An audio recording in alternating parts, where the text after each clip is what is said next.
എല്ലാവർക്കും നമസ്കാരം. ഇന്ന് IFPHന്റെ ഇടതടവില്ലാതെ തുടർന്നു വരുന്ന മലയാളം വെബിനാറിന്റെ 1996 ദിവസമാണ്. ഇന്നത്തെ മലയാളം സെഷനിൽ നമുക്ക് ഒരു ചർച്ചയാണ്. ചർച്ചയുടെ വിഷയം ക്ലിനിക്കൽ എസ്റ്റാബ്ലിഷ്മെന്റ് ആക്ടും ഹോമിയോപ്പതിയും എന്നുള്ള വിഷയത്തിലാണ് ഇന്നത്തെ ചർച്ച നടക്കുന്നത്. ഇന്നത്തെ ചർച്ചയിൽ വിദഗ്ധരായ ഹോമിയോപ്പതി ഡോക്ടേഴ്സാണ് പാനലിസ്റ്റുകളായിട്ട് എത്തിയിട്ടുള്ളത്. ചർച്ചയിൽ പങ്കെടുക്കുന്നത് നമ്മുടെ സംശയങ്ങൾ ദൂരീകരിക്കുന്നത്. അപ്പോൾ ഇന്ന് ഈ ചർച്ചയിൽ പങ്കെടുക്കുന്ന എല്ലാ ബഹുമാന്യരായ ഡോക്ടേഴ്സിനെയും ഹോമിയോപ്പതി സ്നേഹികളെയും സ്റ്റുഡൻസിനെയും വളരെ സ്നേഹപൂർവ്വം ഇന്നത്തെ സെഷനിലേക്ക് സ്വാഗതം ചെയ്യുന്നു. ഒരു നിമിഷം ഈശ്വര പ്രാർത്ഥനയോടുകൂടി നമുക്ക് ഇന്നത്തെ സെഷൻ ആരംഭിക്കാം. നന്ദി. ഇന്നത്തെ നമ്മുടെ പാനലിസ്റ്റുകളായി എത്തിയിരിക്കുന്നത് ഒന്ന് ഡോക്ടർ ബി കെ ദേവരാജ് ആണ്.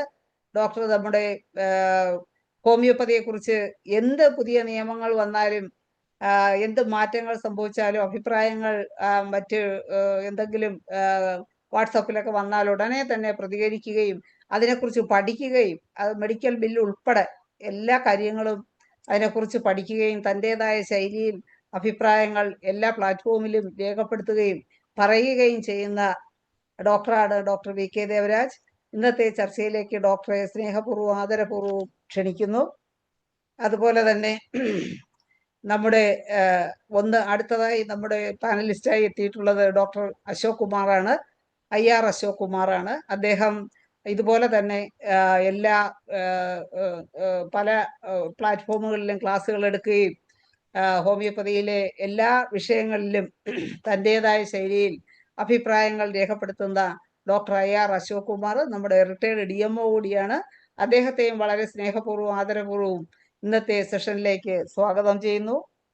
അതുപോലെ ഹാർട്ടിന്റെ സ്പന്ദനം മനസ്സിലാക്കുന്നത് പോലെ തന്നെ ഹോമിയോപ്പതിയുടെ സ്പന്ദനം വളരെ നല്ല രീതിയിൽ മനസ്സിലാക്കുകയും എല്ലാം അറിയുവാൻ ശ്രമിക്കുകയും ചെയ്യുന്ന ഡോക്ടർ അൻസാറാണ് മൂന്നാമത്തെ പാനലിസ്റ്റ്. ഡോക്ടറെയും വളരെ സ്നേഹപൂർവ്വം ആദരപൂർവ്വം ഇന്നത്തെ ചർച്ചയിലേക്ക് സ്വാഗതം ചെയ്യുന്നു. അതുപോലെ നമ്മുടെ ഇന്നത്തെ ഈ പ്ലാറ്റ്ഫോമിൽ എത്തിയിട്ടുള്ള എല്ലാ ഡോക്ടർമാരെയും ഹോമിയോപ്പതി സ്നേഹികളെയും സ്റ്റുഡൻസിനെയും ഇന്നത്തെ ഈ ചർച്ചയിലേക്ക് സ്വാഗതം ചെയ്യുന്നു. ഒപ്പം നിങ്ങളുടെ വിലയേറിയ അഭിപ്രായങ്ങളും നിർദ്ദേശങ്ങളും എല്ലാം പങ്കുവയ്ക്കണമെന്ന് കൂടി താല്പര്യപ്പെട്ടുകൊണ്ട് നമുക്ക് ഇന്നത്തെ ഈ ചർച്ചയിലേക്ക് കടക്കാം.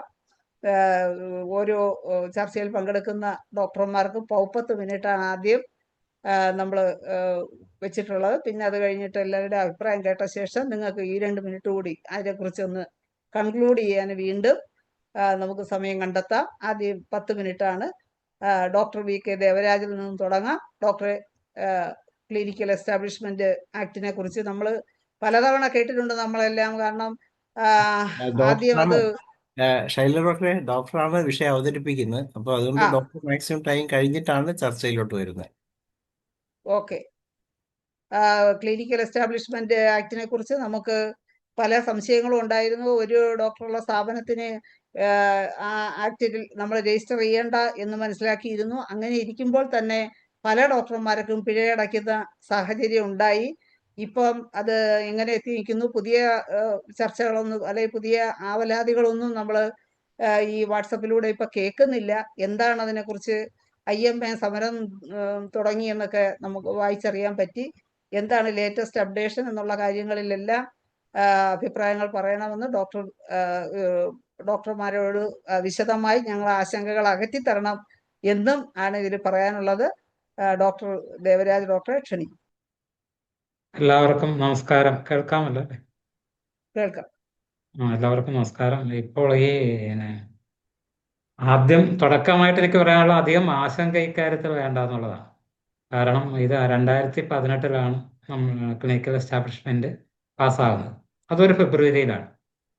ഇപ്പോഴും നമ്മളൊരു ഫെബ്രുവരിയിലാണ് നിൽക്കുന്നത്. അതിനുശേഷം 2024 ഫെബ്രുവരി 29 ആയുഷിന് വേണ്ടിയിട്ടുള്ള മിനിമം സ്റ്റാൻഡേർഡ് പ്രഖ്യാപിക്കുന്നത്. ഈ ഫെബ്രുവരിക്ക് ഈ ആക്ടുമായിട്ട് എന്തോ ബന്ധമുണ്ടെന്ന്. പിന്നെ ഇതില് പ്രധാന പ്രശ്നം എന്ന് പറയുന്നത് നമുക്കിപ്പോൾ ഈ ഇടയ്ക്ക് ഒരു ആശങ്ക ഉണ്ടാകാൻ കാരണം ഒരു കോടതി വിധിയാണ്. കേൾക്കാമോ? ഒരു കോടതി വിധിയാണ്. കേരള ഹൈക്കോടതിയുടെ വിധിയും പിന്നെ സുപ്രീം കോടതി വിധിയും ഉണ്ടായി. അത് സിംഗിൾ ബെഞ്ചിന്റെ ഡിവിഷൻ ബെഞ്ചിന്റെ വിധി ഉണ്ടായി. അതിനു മുമ്പ് ഉണ്ടായ കേസുകളിലൊക്കെ ഒരു ഇന്ററീം ഓർഡർ പിന്നെ ഹോസ്പിറ്റൽ മാനേജ്മെന്റ് അസോസിയേഷൻ കൊടുത്തപ്പോൾ അവർക്ക് അനുകൂലമായിട്ടാണ് വന്നത്. ഇത് പെട്ടെന്ന് ഉടനെ നടപ്പിലാക്കണ്ട എന്നുള്ള രീതിയിൽ നടപ്പിലാക്കുന്ന തടയല്ല, മറിച്ച് ഇതിന്റെ കുറെ കാര്യങ്ങൾ ഇനിയും വരാനുണ്ട് എന്നുള്ള രീതിയിൽ കോടതി ഒരു സമാശ്വാസത്തിന് വേണ്ടിയിട്ട് ഒരു വിധിയാണ് കൊടുത്തത്. അപ്പൊ അതുകൊണ്ട് തന്നെ ഇത് പിന്നെ പൂർണ്ണമായ തോതിൽ നടപ്പാക്കപ്പെട്ടിട്ടില്ല. കുറെ സ്ഥാപനങ്ങൾ രജിസ്റ്റർ ചെയ്തു, കുറെ സ്ഥാപനങ്ങൾ രജിസ്റ്റർ ചെയ്തില്ല. ഇതിലൊരു ആശങ്ക ഉണ്ടാകാനുള്ള കാര്യം, എനിക്കും ഇക്കാര്യത്തിൽ ഒരു കൺഫ്യൂഷൻ ഉണ്ടായിരുന്നു. കാരണം ഈ നമ്മുടെ കൺസൾട്ടേഷൻ സ്ഥാപനങ്ങൾ ഒഴിവാക്കിയിട്ടും ചില സ്ഥലത്ത് ചെന്ന് നോട്ടീസ് കൊടുക്കുന്നു, ചിലരെ പിന്നെ പിഴ ഈടാക്കാൻ ശ്രമിക്കുന്നു, ചിലരെ ഭീഷണിപ്പെടുത്തുന്നു. ഇങ്ങനെയുള്ള സംഭവങ്ങളൊക്കെ ഉണ്ടായപ്പോൾ ഇത് എന്തുകൊണ്ടാണ് ഒരു നിയമം ഇങ്ങനെ ആയിരിക്കെ എന്തുകൊണ്ടാണ് ഇങ്ങനെ ഒരു നടപടി വരുന്നതെന്നുള്ള കാര്യത്തിൽ എനിക്കൊരു ആശങ്ക ആദ്യകാലത്തൊക്കെ ഉണ്ടായിരുന്നു. കാരണം എന്താണെന്ന് വെച്ച് കഴിഞ്ഞാൽ ഇത് പിന്നെ നിലവിൽ അങ്ങനെ ഒരു നിയമം ഉണ്ടെങ്കിൽ തീർച്ചയായിട്ടും ഈ പിന്നെ കൺസൾട്ടേഷൻ മാത്രം നടത്തുന്ന സ്ഥാപനങ്ങളിൽ പോയി പിന്നെ ഡോക്ടർമാരെ ഭീഷണിപ്പെടുത്തുന്ന ഒരവസ്ഥ വരാൻ പാടില്ല. പിന്നീട് ഞാനിത് വിശദമായിട്ട് പഠിച്ചപ്പോഴാണ് കേന്ദ്ര നിയമത്തിലും ഉണ്ട് ഇതേ നിയമം 2010 പാസ്സാക്കിയ കേന്ദ്ര നിയമത്തിലും കിടപ്പുണ്ട് ഈ പറഞ്ഞ കൺസൾട്ടേഷൻ ക്ലിനിക്കുകൾ ഒഴിവാക്കിയിട്ടുള്ളത്. അതിനൊരു കാരണം കൂടിയുണ്ട്. ഇപ്പോൾ ഒരു പ്രദേശത്ത് ഇപ്പം നമ്മുടെ കേരളത്തിൽ പോലും ഒരു 10 കിലോമീറ്ററിനുള്ളിലെ പലയിടത്തും ഒരു മെഡിക്കൽ സ്റ്റോർ കാണുള്ളൂ. അപ്പോൾ പ്രിസ്ക്രിപ്ഷൻ എന്ന് പറയുമ്പോൾ അതിനകത്ത് മരുന്ന് വിതരണം ചെയ്യാനും കൂടിയുള്ള കൺസൾട്ടേഷൻ എന്ന് പറയുമ്പോൾ നമ്മൾ ജനറൽ ആയിട്ട് നോക്കുമ്പോൾ കൺസൾട്ടേഷൻ എന്ന് പറയുമ്പോൾ പ്രിസ്ക്രിപ്ഷൻ വരുന്നില്ലെങ്കിൽ പോലും ഇതിൽ നമ്മൾക്ക് ഈ ആക്ട് കൃത്യമായിട്ട് സെൻട്രൽ ആക്ടും പിന്നെ കേരളത്തിലെ ആക്ടും കൃത്യമായിട്ട് ഇപ്പോൾ സെൻട്രൽ ആക്ട് നിലനിൽക്കുമ്പോൾ കേരളത്തിലെ ആക്ടിന് അതിനെ മറിച്ചൊരു നിയമം ഉണ്ടാക്കാനൊന്നും പറ്റത്തില്ല. അത് ആരും തന്ന സൗജന്യമൊന്നുമല്ല. കാരണം എന്ന് വെച്ച് കഴിഞ്ഞാൽ അത് സെൻട്രൽ ആക്ടിലുള്ളതാണ്. 2010 സെൻട്രൽ ആക്ടിൽ കൃത്യമായിട്ട് പറയുന്നതാണ് കൺസൾട്ടേഷൻ മാത്രം നടത്തുന്ന സ്ഥാപനങ്ങൾക്ക് ഈ ഇതിന്ന് ഒഴിവാക്കാം. അപ്പൊ കൺസൾട്ടേഷൻ എന്താണെന്ന് നിർവചിക്കുമ്പോൾ അതിനകത്ത് ഈ പറയുന്ന മരുന്ന് കൊടുക്കുന്നത് കൂടിയുണ്ട്. കാരണം ഉത്തരേന്ത്യ ഇപ്പോൾ ഇവിടെ ഒരു 10 കിലോമീറ്റർ ആണെങ്കിൽ ഉത്തരേന്ത്യയിൽ ഒരു 30 കിലോമീറ്ററിനുള്ളിൽ ഇപ്പോൾ ഒരു ഡിസ്പെൻസറി ഉണ്ടാകത്തില്ല. അപ്പോൾ ഒരു ഡോക്ടർ രോഗിയെ പരിശോധിച്ച് കഴിഞ്ഞാൽ മരുന്ന് കുറിപ്പടിയായിട്ട് എന്തായാലും കൊടുക്കാൻ പറ്റത്തില്ല. അപ്പോൾ അത്യാവശ്യം മരുന്നുകളും കൂടി ഡിസ്പെൻസ് ചെയ്യാനും കൂടി ഉള്ളതാണ് കൺസൾട്ടേഷൻ എന്ന് പറയുന്നത്. അത്തരം ക്ലിനിക്കുകളെ മറ്റ് ബെഡൊന്നും ഇല്ലാത്ത മറ്റ് സർജറി അല്ല, ചെറിയ ഇൻസിഷൻ പോലും എടുക്കാതെ അങ്ങനെയുള്ള കാര്യങ്ങളൊന്നും ചെയ്യാത്തവയെ ഇതിൽ നിന്ന് കൃത്യമായിട്ട് അതിന്റെ ഡെഫിനിഷൻ പറയുന്നുണ്ട്. അത്തരം സ്ഥാപനങ്ങളെ ഒഴിവാക്കിയിട്ടുണ്ട്. അപ്പോൾ പിന്നെ ഉണ്ടാകുന്ന ഒരു സംശയം, ഇത് 3 കാറ്റഗറി ആയിട്ട് തിരിച്ചിട്ടുണ്ട്. 3 കാറ്റഗറിയിൽ 1, 2, 3 ഹോമിയോപ്പതിയിൽ മറ്റുള്ളവർക്കും ഉണ്ട്. അപ്പൊ അതിൽ അവർക്ക് രജിസ്റ്റർ ചെയ്യാം. അതിപ്പോ ഒരു ഡോക്ടർ 1, 2 എന്നുള്ളത് അവിടെ ക്വസ്റ്റ്യൻ ഇല്ല. ഒന്നാണെങ്കിൽ രജിസ്റ്റർ ചെയ്യണമെങ്കിൽ രജിസ്റ്റർ ചെയ്യാം. പിന്നെ അതിന്റെ ഇപ്പോൾ നിലവിലുള്ള അവസ്ഥയിൽ വളരെ ചെറിയ ഇത് മതി. കാരണം 100 സ്ക്വയർ ഫീറ്റിനുള്ളിൽ നിൽക്കുന്ന സ്ഥല സൗകര്യം മതി. സ്ഥല സൗകര്യവും മറ്റ് മാനദണ്ഡങ്ങളൊക്കെ പാലിക്കുകയാണെങ്കിൽ അവർക്ക് രജിസ്റ്റർ ചെയ്യാൻ പാടില്ല എന്നൊന്നും ഇതിൽ പറയുന്നില്ല.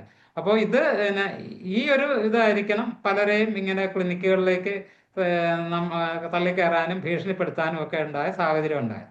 പിന്നെ ഹോമിയോപ്പതിയിൽ നാളെ ഇത് ഒരു വികസിച്ച് വരുമ്പോൾ രജിസ്ട്രേഷൻ വേണ്ട എന്നുള്ള അഭിപ്രായമല്ല ഉള്ളത്. പക്ഷെ കൺസൾട്ടേഷൻ മാത്രം നടത്തുന്ന ക്ലിനിക്കുകൾക്ക് ഈ ഉത്തരേന്ത്യയിൽ ഉൾപ്പെടെ കിട്ടിയിട്ടുള്ള സെൻട്രൽ നിയമപ്രകാരം കിട്ടിയിട്ടുള്ള അതേ ആനുകൂല്യം മാത്രമാണ് നമ്മൾക്കിവിടെ കിട്ടിയിട്ടുള്ളത്. അപ്പൊ നമുക്കതിൽ ഒരു ആശങ്കപ്പെടേണ്ട കാര്യമൊന്നുമില്ല. രണ്ടാമത് ഇതിനകത്ത് ഇപ്പം IMA ഇപ്പോൾ ഉയർത്തുന്ന IMA നേരത്തെ ഉയർത്തിയ പലതും ആർട്ടിക്കിളല്ല ആക്ടിന്റെ വകുപ്പിന് എന്താ പറയണം, പെട്ടെന്ന് കിട്ടുന്നില്ല, എന്തെങ്കിലും അത് നമ്മൾ ഒരു ക്ലോസ് 39 അവർ പ്രധാനമായിട്ടും കേസ് കൊടുത്തിരുന്നത്. ഈ ചാർജ് പ്രസിദ്ധീകരിക്കുക എന്നുള്ളതാണ്. അത് അവർക്ക് ഉൾക്കൊള്ളാൻ പറ്റത്തില്ലായിരുന്നു. ചാർജ് പ്രസിദ്ധീകരിക്കുക എന്ന് പറയുമ്പോൾ നിലവിൽ നടത്തുന്ന പല അതിക്രമങ്ങളും നടക്കത്തില്ല ചാർജ് പ്രസിദ്ധീകരിച്ചു കഴിഞ്ഞാൽ. അപ്പൊ പ്രധാനമായിട്ടും അവർ കേസ് കൊടുത്തിരുന്നത് അതാണ്. അതിലൂടെ 16 ഈ രജിസ്ട്രേഷനും സംബന്ധിച്ച് കേസ് കൊടുത്തിരുന്നു. ഇതേ IMA തന്നെ നമ്മൾ ആയുഷിനെ ഇതിൽ കുറച്ച് എക്സംഷൻ നൽകിയതിനെതിരെ നേരത്തെ പ്രതികരിച്ചിട്ടുണ്ട്. 2024 നമ്മൾക്കിത് വരുന്നത്, മിനിമം സ്റ്റാൻഡേർഡ്സ് വരുന്നത്. അതിനു മുമ്പ് അതൊന്നും ഇല്ലാതിരുന്നുകൊണ്ട് അത് അവർ പ്രതിഷേധിച്ചിട്ടുണ്ട്. അപ്പൊ നമ്മൾ അവരുടെ കൂടെ പോയി സപ്പോർട്ട് ചെയ്യേണ്ട കാര്യമില്ല. പക്ഷെ അവർ ഉയർത്തുന്ന ജനാധിപത്യപരമായ ചില കാര്യങ്ങൾ ഇതിന്റെ ഒരു രാഷ്ട്രീയം കൂടിയുണ്ട് അതിനകത്ത്. ഇവിടെ വൻകിട കുത്തകകൾ കേരളത്തിലെ ഹോസ്പിറ്റലുകൾ ഏറ്റെടുത്തുകൊണ്ടിരിക്കുകയാണ്. ഈ ഏറ്റെടുത്തുകൊണ്ടിരിക്കുന്ന സന്ദർഭത്തിലാണ് ഇപ്പൊ ഇത്തരം ഒരു വിധി. ഇതിനു മുമ്പൊക്കെ ഈ വിധി സ്റ്റേ ആയിരുന്നെങ്കിൽ ഇപ്പോൾ ഇത് കർശനമായി നടപ്പിലാക്കണമെന്ന് പറഞ്ഞു. ഇത് ചെറുകിട ഹോസ്പിറ്റലുകളെ തകർക്കുമെന്ന് IMA ചൂണ്ടിക്കാണിക്കുന്നത് വളരെ ശരിയാണ്. കാരണം ഇതിന്റെ ഇത് പ്രൊഫഷണൽ രജിസ്ട്രേഷന് ഫീസൊന്നും ഇല്ലെങ്കിലും പെർമനന്റ് രജിസ്ട്രേഷന് ഒരു 6000 രൂപ വരെ വരും എന്നാണ് എനിക്ക് മനസ്സിലായത്. 6000 രൂപ ഫീസ് ഈടാക്കും. അതിനുശേഷം പുതുക്കുമ്പോഴും ഏകദേശം ഇതുപോലെ തന്നെ വരാം. അത് 2000 തൊട്ട് 4000 വരെ എന്നും പഞ്ചായത്തുകളിൽ എന്നും പറയുന്നുണ്ട്.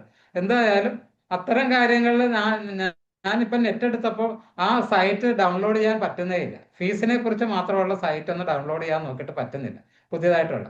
അപ്പോൾ ഞാൻ അത് പല മാർഗങ്ങൾ ഉപയോഗിച്ച് നോക്കിയിട്ടും അത് ഡൗൺലോഡ് ചെയ്ത് കിട്ടുന്നില്ല. അതെന്തുകൊണ്ടാണ് എന്ന് എനിക്കറിയില്ല. എന്തായാലും ആ ഫീ സ്ട്രക്ചർ കൃത്യമായ രീതിയിൽ ഒരു കൃത്യമായിട്ട് നമ്മൾക്ക് വിലയിരുത്താൻ പറ്റുന്നില്ല. മാത്രമല്ല ഇത് എന്തെങ്കിലും ലേറ്റ് ആകുകയോ ഒക്കെ ചെയ്യുകയാണെങ്കിൽ ഭയങ്കര വലിയ പെനാൽറ്റിയാണ്. പിന്നെ ആദ്യത്തെ 4 വർഷം നമ്മൾക്ക് 3 വർഷം എന്നൊക്കെ ചില സൈറ്റുകൾ തെറ്റായിട്ട് രേഖപ്പെടുത്തിയിട്ടുണ്ട്. വളരെ ഏറ്റവും അവസാനത്തെ ഇത് 4 വർഷം തന്നെയാണ്. 10 മിനിറ്റ് ആകുമ്പോൾ എന്നോട് പറയണം, ഞാൻ നിർത്തിയാക്കാം. കാരണം പിന്നെ ഈ 4 മിനിറ്റ് ഇനി 4 മിനിറ്റ് ആണ് ഡോക്ടർ. ഈ ഇപ്പൊ 4 വർഷം ബാക്കി രണ്ടുപേരും ഇതിനെപ്പറ്റി കൂടുതൽ അവഗാഹമായിട്ട് പഠിച്ചിട്ടുള്ളവരാണ്. അപ്പോൾ ഡോക്ടർ അതുകൊണ്ട് തന്നെ ഞാൻ ഇടയ്ക്ക് വെച്ച് 4 എനിക്ക് മിനിറ്റ് ഉണ്ട് നിർത്തുന്നതിന് പ്രശ്നം. ഡോക്ടറെ കേൾക്കാമോ? 4 മിനിറ്റ് ആണ് ഇനിയുള്ളത്. ഡോക്ടർ ഈ ഒരു 4 വർഷത്തിന്റെ കാര്യം പറഞ്ഞത് എന്താണ് മനസ്സിലായില്ല, അതുകൊണ്ടൊന്ന് വ്യക്തമാക്കണം. അല്ല, പ്രൊഫഷണൽ രജിസ്ട്രേഷൻ 3 വർഷം എന്നാണ് പല സൈറ്റുകളിലും കിടക്കണം. അങ്ങനെയല്ല, അത് 4 വർഷം തന്നെയാണ്. 4 വർഷത്തെ പ്രൊഫഷണൽ രജിസ്ട്രേഷൻ ഫീ ഒന്നും വേണ്ട. അങ്ങനെ നമുക്ക് രജിസ്ട്രേഷൻ നടത്താം. രജിസ്ട്രേഷൻ നടത്തി കഴിഞ്ഞാൽ പിന്നെയുള്ളൊരു പ്രശ്നം ഈ IMA തന്നെ ചൂണ്ടിക്കാണിക്കുന്ന ഇൻസ്പെക്ഷൻ രാജാണ്. അതായത് അവർ തന്നെ വളരെ വ്യക്തമായി പറയുന്നുണ്ട്, ഇതിലെ വകുപ്പുകൾ ഇടയ്ക്കിടയ്ക്ക് വന്ന് ഇൻസ്പെക്ഷൻ നടത്താനും ഫൈൻ അടയ്ക്കാനും ശിക്ഷ വിധിക്കാനും എന്തെങ്കിലുമൊക്കെ കുഴപ്പങ്ങൾ എല്ലാ ഡിസ്പെൻസറികളിലും ഒക്കെ കണ്ടുപിടിക്കാൻ പറ്റും. അപ്പൊ അതുകൊണ്ട് തന്നെ നമ്മൾക്ക് ഇത് സാധ്യതയുള്ളവർ രജിസ്റ്റർ ചെയ്യണം. സാധ്യത ഇല്ല, ഇപ്പൊ കൺസൾട്ടേഷൻ മാത്രം നടത്തുന്നവർ നിർബന്ധമായി രജിസ്റ്റർ ചെയ്യണം എന്നുള്ള ഒരു നിയമവും നിലവിലില്ല. അങ്ങനെ സെൻട്രൽ ആക്ടിലും ഇല്ല, കേരളത്തിൽ ആക്ടിലും ഇല്ല. അത് വളരെ വ്യക്തമായിട്ട് മനസ്സിലാക്കിയിട്ട് തന്നെയാണ് ഞാൻ പറയുന്നത്. രണ്ടിലും ഇല്ല. കാരണം സെൻട്രൽ ആക്ടിൽ അങ്ങനെ സെൻട്രൽ ആക്ടിലെ നിയമത്തിനെതിരെ കേരളത്തിലെ ഒരു സംസ്ഥാന നിയമസഭയ്ക്ക് ഒരിക്കലും നിയമം പാസ്സാക്കാൻ പറ്റത്തില്ല. അത് നമ്മൾ ഹെൽത്ത് ബില്ലിന്റെ കാര്യത്തിൽ നമ്മളിത് പഠിച്ച് മുന്നോട്ട് വെച്ചതാണ്. അതുകൊണ്ടാണ് അവരത് നടപ്പിലാക്കാൻ വൈകിയത്. കാരണം ആയുഷ് നിയമത്തിനും ഉപഭോക്തൃ സംരക്ഷണ നിയമത്തിനും പേഷ്യൻസ് റൈറ്റ്സിനും പേഷ്യൻസിന്റെ ചാർട്ടർ ഓഫ് പേഷ്യന്റ് റൈറ്റ്സിനും ഒക്കെ എതിരാണ് ഈ ഇപ്പോൾ ഇവർ കൊണ്ടുവന്ന ഹെൽത്ത് ബില്ല്. അപ്പൊ അതുകൊണ്ട് ഒരിക്കലും ഒരു നിയമസഭയ്ക്ക് ഒരിക്കലും പാർലമെന്റിന്റെ മേളിൽ കയറി ഒരു നിയമം ഉണ്ടാക്കാനും പറ്റത്തില്ല. അപ്പൊ പാർലമെന്റ് ഉണ്ടാക്കിയ നിയമത്തിൽ നമ്മൾക്ക് ഈ കൺസൾട്ടേഷൻ സ്ഥാപനങ്ങൾക്കുള്ള സൗജന്യം അനുവദിച്ചിട്ടുണ്ട്. അതിന്റെ നിർവചനവും പറയുന്നുണ്ട്. ചെറിയ ചെറിയ വാക്കുകളുടെ വ്യത്യാസം അപ്പുറത്തും ഇപ്പുറത്തും തമ്മിലുണ്ട്. അത് നമ്മൾ ഇപ്പൊ ഇവിടെ ചർച്ച ചെയ്യേണ്ട കാര്യമൊന്നുമില്ല. 1-2 വാക്കുകളുടെയൊക്കെ വ്യത്യാസമുണ്ട്. പക്ഷെ ആ വാക്കുകളൊന്നും ഇതിനകത്ത് പ്രസക്തമല്ല. ഇതിനകത്ത് ഇങ്ങനെ ഒരു അവകാശം നമുക്ക് തന്നിട്ടുണ്ടോ എന്ന് ചോദിച്ചാൽ തന്നിട്ടുണ്ട്. നമ്മൾ രജിസ്റ്റർ ചെയ്യേണ്ട കാര്യമില്ല. പിന്നെ ഞാൻ പറഞ്ഞു വന്ന ഇൻസ്പെക്ഷൻ രാജ് തീർച്ചയായിട്ടും നമ്മൾ ശ്രദ്ധിക്കേണ്ട ഒരു കാര്യം തന്നെയാണ്. അത് ഇത് നമ്മളെപ്പോലുള്ള സാധാരണ ഒരു ഡോക്ടർമാർക്ക് ഈ ഇൻസ്പെക്ഷൻ രാജ് വളരെ ദോഷം ചെയ്യും. പിന്നെ IMA ആണ് ഈ ബയോമെഡിക്കൽ മാനേജ്മെന്റ്, അതൊക്കെ മാൻഡേറ്ററി ആണ്. ഈ പെർമനന്റ് രജിസ്ട്രേഷൻ വരുമ്പോൾ IMA ആണ് ഇത് കൈകാര്യം ചെയ്യുന്നത്. അപ്പൊ അത് തീർച്ചയായിട്ടും നമ്മൾക്ക് നാളെ ഭീഷണി തന്നെയാണ്. ഇപ്പോൾ ചെറിയ ഫീസൊക്കെ കൃത്യമായിട്ട് ഞാൻ പല സൈറ്റിലും സെർച്ച് ചെയ്തപ്പോൾ പറയണം, അത് അവരുടെ ഒരു സോഫ്റ്റ്വെയർ ഉണ്ട്. ആ സോഫ്റ്റ്വെയർ വെച്ചിട്ട് ബയോമെഡിക്കൽ വേസ്റ്റിന്റെ അളവൊക്കെ വെച്ചിട്ട് കാൽക്കുലേറ്റ് ചെയ്യുന്നതാണ്. ഇതെല്ലാം എല്ലാവരും രജിസ്റ്റർ ചെയ്ത് കഴിയുമ്പോൾ ഞങ്ങൾക്ക് ഇത്ര വെച്ച് വേണം. ഇപ്പോഴത്തെ ഒരു വില നിലവാരത്തിന്റെ അവസ്ഥയിൽ ഒരു മാസമാണ് അതിന്റെ ഫീസ്. ഇപ്പോൾ 2000 ആണെങ്കിൽ അത് ഒരു 5000 അല്ലെങ്കിൽ 10000 ആക്കിയാൽ നമ്മൾ കൊടുക്കേണ്ട. കാരണം ഇതില്ലെങ്കിൽ, ഇമേജിന്റെ സർട്ടിഫിക്കറ്റ് ഇല്ലെങ്കിൽ നമ്മുടെ രജിസ്ട്രേഷൻ ക്യാൻസൽ ആകും. വീണ്ടും രജിസ്ട്രേഷൻ എടുക്കണമെങ്കിൽ പെനാൽറ്റി കൊടുക്കണം. അപ്പൊ അതൊരു വലിയ ഒരു ഊരാക്കുടുക്ക് തന്നെയാണ്. അപ്പൊ അതൊക്കെ കൊണ്ട് തന്നെയാണ് അതല്ലാതെ ക്ലിനിക്കൽ എസ്റ്റാബ്ലിഷ്മെന്റ് ആക്ടിനെതിരെ നമുക്ക് മറ്റ് രീതിയിലുള്ള എതിർപ്പൊന്നുമില്ല. ഒരു സ്റ്റാൻഡർഡൈസേഷൻ വേണ്ടത് തന്നെയാണ്. പക്ഷെ നമ്മൾക്ക് അപ്പോൾ തന്നെ നമ്മൾക്ക് കിട്ടിയിരിക്കുന്ന അവകാശങ്ങൾ, അത് ഇളവെന്ന് പണ്ട് പറയുന്ന ഭാഷയാണ്. ഇത് അവകാശമാണ്. കാരണം ഇത് കേന്ദ്ര നിയമത്തിലുള്ളതാണ്. കേന്ദ്ര നിയമത്തിലുള്ള ഒരു അവകാശം നമുക്ക് ഇവിടെ കിട്ടിയിട്ടുണ്ട്. അത് നമ്മൾ തീർച്ചയായിട്ടും ഉപയോഗിക്കണം. പിന്നെ മിനിറ്റ് സമയമായോ? ആകുന്നു ഡോക്ടറെ. 10 മിനിറ്റ് ആയി. ഡോക്ടർ പറഞ്ഞു തരുന്നത് രണ്ടു മൂന്ന് കാര്യം വ്യക്തമായാലും എന്തായാലും നമുക്ക് കമ്പൽസറി ഇപ്പൊ രജിസ്റ്റർ ചെയ്യണമെന്ന് സെൻട്രൽ ആക്ടിലും കേരള ആ, ആ, നിയമം അനുസരിച്ചും ഇല്ല, നിർബന്ധമായിട്ടും ബെഡ് ഇല്ല. ഉണ്ടെങ്കിൽ പക്ഷെ ലാബ് ഉണ്ടെങ്കിൽ മറ്റു സൂചി വല്ലതൊക്കെ എടുക്കുകയാണെങ്കിൽ നമ്മൾ ചെയ്യണം. സിംഗിൾ എന്നാൽ സിംഗിൾ നമുക്ക് ഫസ്റ്റ് എയ്ഡ് ചെയ്യാമെന്ന് ഇതിൽ പറയുന്നുണ്ട്. കൺസൾട്ടേഷൻ അതിൽ കേന്ദ്ര ഓക്കെ ആക്ടിലും ഫസ്റ്റ് എയ്ഡ് ചെയ്യാം. ഓക്കെ ഫസ്റ്റ് എയ്ഡ് ചെയ്യേണ്ട ഡോക്ടറെ കൺസൾട്ടേഷനില്. കടമയാണ്, ചെയ്തല്ലേ പറ്റും. പക്ഷെ രജിസ്റ്റർ ചെയ്ത് കഴിഞ്ഞാൽ വലിയൊരു പാര പിന്നെ വരുന്നുണ്ട്, കാരണം ഇതിന്റെ പുതുക്കുന്നതിനുള്ള ഫീസും കാര്യങ്ങളും എല്ലാം. ഇതാണ് ഡോക്ടർ പറഞ്ഞതെന്ന് വ്യക്തമായിട്ടുള്ളത്. അടുത്തത് ഡോക്ടർ IR അശോക് കുമാറിനെയാണ് ക്ഷണിക്കുന്നത്. ഡോക്ടറെ സംസാരിക്കും, തുടങ്ങും. നമസ്കാരം, കേൾക്കുന്നുണ്ടല്ലോ അല്ലേ? കേൾക്കുന്നുണ്ട്, കാണുന്നില്ല. ഓക്കെ, കാണുകയും ചെയ്യാം. ഓക്കെ, എനിക്ക് കുറച്ച് കാര്യങ്ങൾ പറയാനുണ്ട്. 10 മിനിറ്റ് എന്നൊക്കെ പറഞ്ഞ് ബഹളം വെച്ച് കളയരുത്. ഒന്നാമത് 2018 കൗൺസിൽ രൂപീകരിക്കുമ്പോൾ 19 അംഗ കൗൺസിലായിരുന്നു. ആ കൗൺസിലിലെ ഒരു അംഗമാണ് ഞാൻ 5 വർഷക്കാലം, 19 മുതൽ 23 വരെ. അതായത് ഹോമിയോപ്പതി രംഗത്തു നിന്നുള്ള സർക്കാർ നോമിനി ആയിരുന്നു ഞാനും ജമുന മാഡവും. പിന്നീട് നമ്മുടെ കേരള മെഡിക്കൽ കൗൺസിലിൻ്റെ അംഗം എന്നുള്ള നിലയിൽ അന്ന് ബ്രിട്ടോ ഡോക്ടറായിരുന്നു. അത് കഴിഞ്ഞ് പിന്നെ രതീഷ്. അങ്ങനെ ആ ഒരു പാറ്റേൺ ആയിരുന്നു പോകുന്നത്. 2023 എൻ്റെ കാലാവധി കഴിഞ്ഞപ്പോൾ എന്നെ വീണ്ടും റീപോസ്റ്റ് ചെയ്യാനായിട്ട് സനൽകുമാർ സാർ വിളിച്ചു ചോദിച്ചു. ഞാൻ പക്ഷേ എന്നെ ഒഴിവാക്കാൻ പറയുകയായിരുന്നു. കാരണം വളരെ ജനാധിപത്യപരമായ ഉള്ള ഒരു കൗൺസിലാണ് ഇതെന്നൊക്കെ നമ്മൾ കരുതുന്നുണ്ടെങ്കിലും 19 പേരിൽ മെജോറിറ്റിയും മോഡേൺ മെഡിസിൻകാരാണ്. അന്നും ഇന്നും എല്ലാം. അന്ന് നമ്മുടെ ഹെൽത്ത് സെക്രട്ടറി ആയിരുന്നു. അന്ന് ഇതൊരു ഫോം ചെയ്യുമ്പോൾ 2018 ഫോം ചെയ്യുമ്പോൾ ആദ്യത്തെ മീറ്റിലും പ്രിസൈഡ് ചെയ്തത് ഡോക്ടർ രാജൻ കൊബ്രഗഡയാണ്, അന്നത്തെ ഹെൽത്ത് സെക്രട്ടറി. അദ്ദേഹമാണ് ചെയർമാൻ. ഞാൻ ആ കമ്മിറ്റിയുടെ വേണമെങ്കിൽ ഒന്ന് ഓടിച്ചു വായിക്കാം, എൻ്റെ കമ്മിറ്റി അംഗങ്ങളെ. ഞാൻ അതിൻ്റെ എല്ലാ ഓർഡറുകളും എടുത്തുകൊണ്ട് കയ്യിലിരിക്കുന്നത്. അപ്പോൾ അത് കഴിഞ്ഞിട്ട് പിന്നെ ആയുഷ് സെക്രട്ടറി ഉണ്ട്, ഹെൽത്തിലെ തന്നെ അഡീഷണൽ സെക്രട്ടറി ഉണ്ട്, ലോയിലെ സെക്രട്ടറി ഉണ്ട്. ഇപ്പം ചുരുക്കി പറഞ്ഞാൽ നമുക്ക് കാര്യമായ പ്രാതിനിധ്യമൊന്നുമില്ല.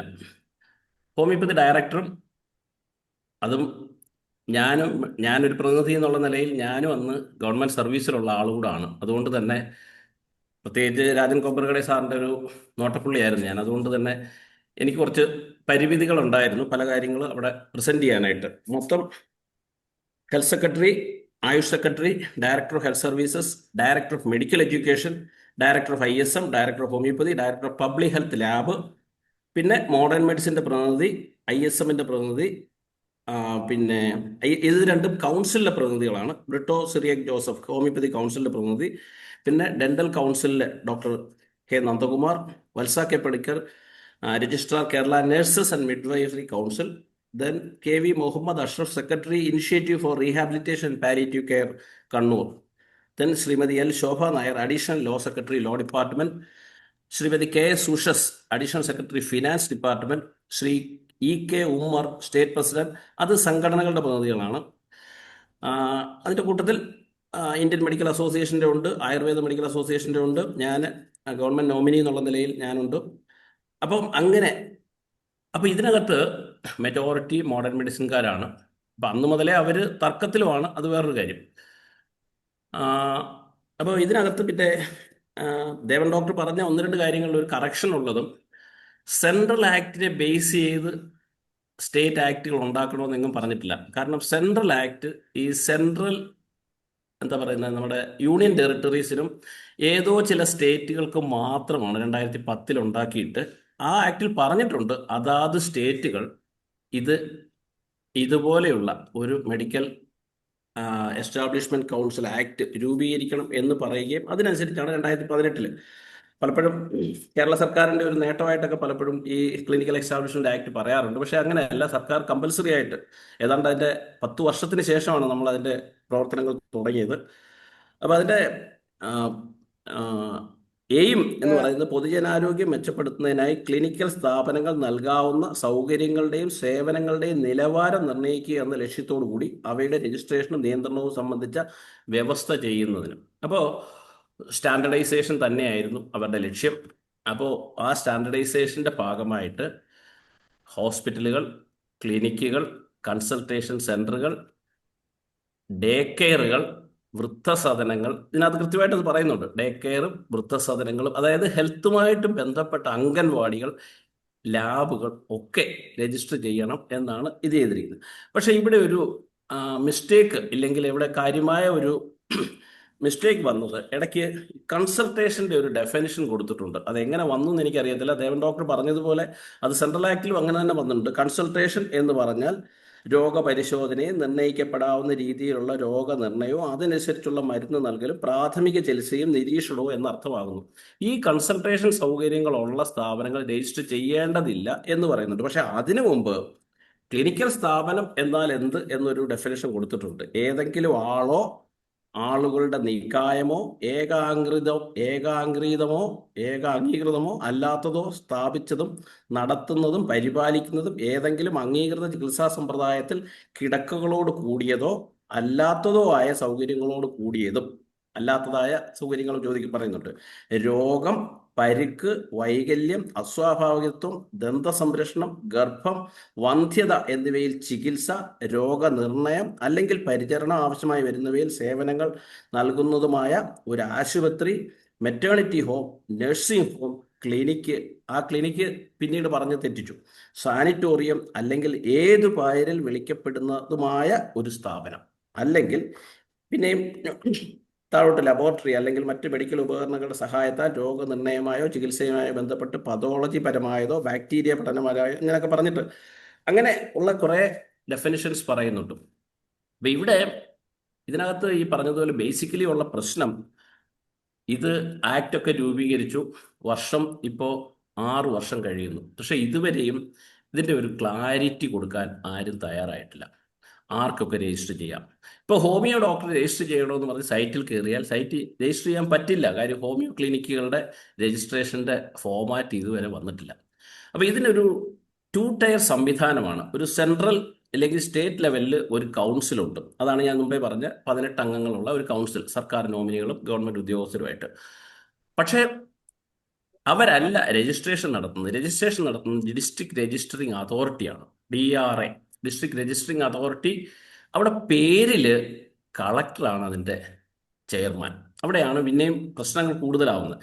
കളക്ടർ ചെയർമാൻ ആയിക്കൊണ്ടാണ്, അതായത് 2018 ഈ കൗൺസിൽ രൂപീകരിച്ച് 19 പത്തനംതിട്ട കളക്ടർ ഒരു ഉത്തരവിട്ടു, എല്ലാ സ്ഥാപനങ്ങളും ഉടനടി രജിസ്റ്റർ ചെയ്തോളൂ അല്ലെങ്കിൽ നടപടിയെടുക്കുന്നു. അപ്പോൾ കളക്ടറുടേതായ അധികാരം ഉപയോഗിച്ചതാണ്. അപ്പം ഞാൻ ആ വിഷയം അന്ന് കൗൺസിൽ മീറ്റിംഗിൽ ഉന്നയിച്ചപ്പോൾ അത് കളക്ടർക്ക് ഒരു തെറ്റ് പറ്റിപ്പോയതാണ്. നമ്മൾ 19 എല്ലാവരും 19 നവംബർ ഒരു ടാർഗറ്റ് ഡേറ്റ് ആയിട്ട് വെച്ചു, അതുകൊണ്ട് പറ്റിയതാണെന്നൊക്കെ പറഞ്ഞു. പിന്നെ അത് പത്തനംതിട്ട കളക്ടർ അതിനെപ്പറ്റി പിന്നെ വേണ്ടിയിട്ടില്ല. അതുപോലെ ഇടയ്ക്കിടയ്ക്ക് കൗൺസിലിൽ നിന്നൊരു ഇത് വരും, ഇന്ന തീയതിക്കകത്ത് രജിസ്റ്റർ ചെയ്യണം. ഇത് കണ്ടിട്ട് എറണാകുളം DMO അവിടുത്തെ ഹോമിയോ മെഡിക്കൽ ഓഫീസർമാർക്കല്ല, ഹോമിയോ ഡോക്ടർമാർക്ക്, ഹോമിയോ മെഡിക്കൽ ഓഫീസർമാർക്കും അല്ല, ഹോമിയോ മെഡിക്കൽ ഓഫീസർമാർ ഗവൺമെൻറ് സ്ഥാപനങ്ങളെല്ലാം രജിസ്റ്റർ ചെയ്ത് കഴിഞ്ഞു, ഹോമിയോ ഡോക്ടർമാർക്ക് രജിസ്റ്റർ ചെയ്തില്ലെങ്കിൽ നിങ്ങൾക്കെതിരെ ശിക്ഷണ നടപടി എടുക്കും എന്നൊക്കെ പറഞ്ഞു. അത് 2020 അതും ഈ പറഞ്ഞതുപോലെ അപ്പോൾ തന്നെ അന്ന് ഡോക്ടർ കൃഷ്ണകുമാർ എന്ന് പറയുന്ന അഡീഷണൽ സെക്രട്ടറി, ഹെൽത്തിലെ കൃഷ്ണകുമാർ സാർ ആയിരുന്നു എൻ്റെ കൗൺസിൽ സെക്രട്ടറി ആയിട്ടുള്ളത്. അതിനുശേഷമാണ് ഇപ്പോൾ സനൽകുമാർ സാർ വന്നത്. കൃഷ്ണകുമാർ സാറും ഞാനുമാണ് പഴയ കൗൺസിലിൽ നിന്ന് ഒഴിവായി പോയവർ. ബാക്കി എല്ലാവരും പഴയ കൗൺസിൽ അംഗങ്ങൾ തന്നെയാണ്. കൃഷ്ണകുമാർ സാറിന് പകരം സനൽകുമാർ സാർ വന്നു. കൃഷ്ണകുമാർ സാറിനോട് ബന്ധപ്പെട്ടു. അപ്പം തന്നെ സാറ് എറണാകുളം DMOയോട് പറഞ്ഞു, അങ്ങനെയൊന്നും ആരോടും പറയാൻ പറഞ്ഞിട്ടില്ല, ഇങ്ങനെ നടപടി എടുക്കുമെന്നൊന്നും പറഞ്ഞ് നോട്ടീസ് കൊടുക്കരുത്, അത് ചെയ്തത് ശരിയായില്ല എന്ന് പറഞ്ഞു. ആ വിഷയം അവിടെ തീർന്നു.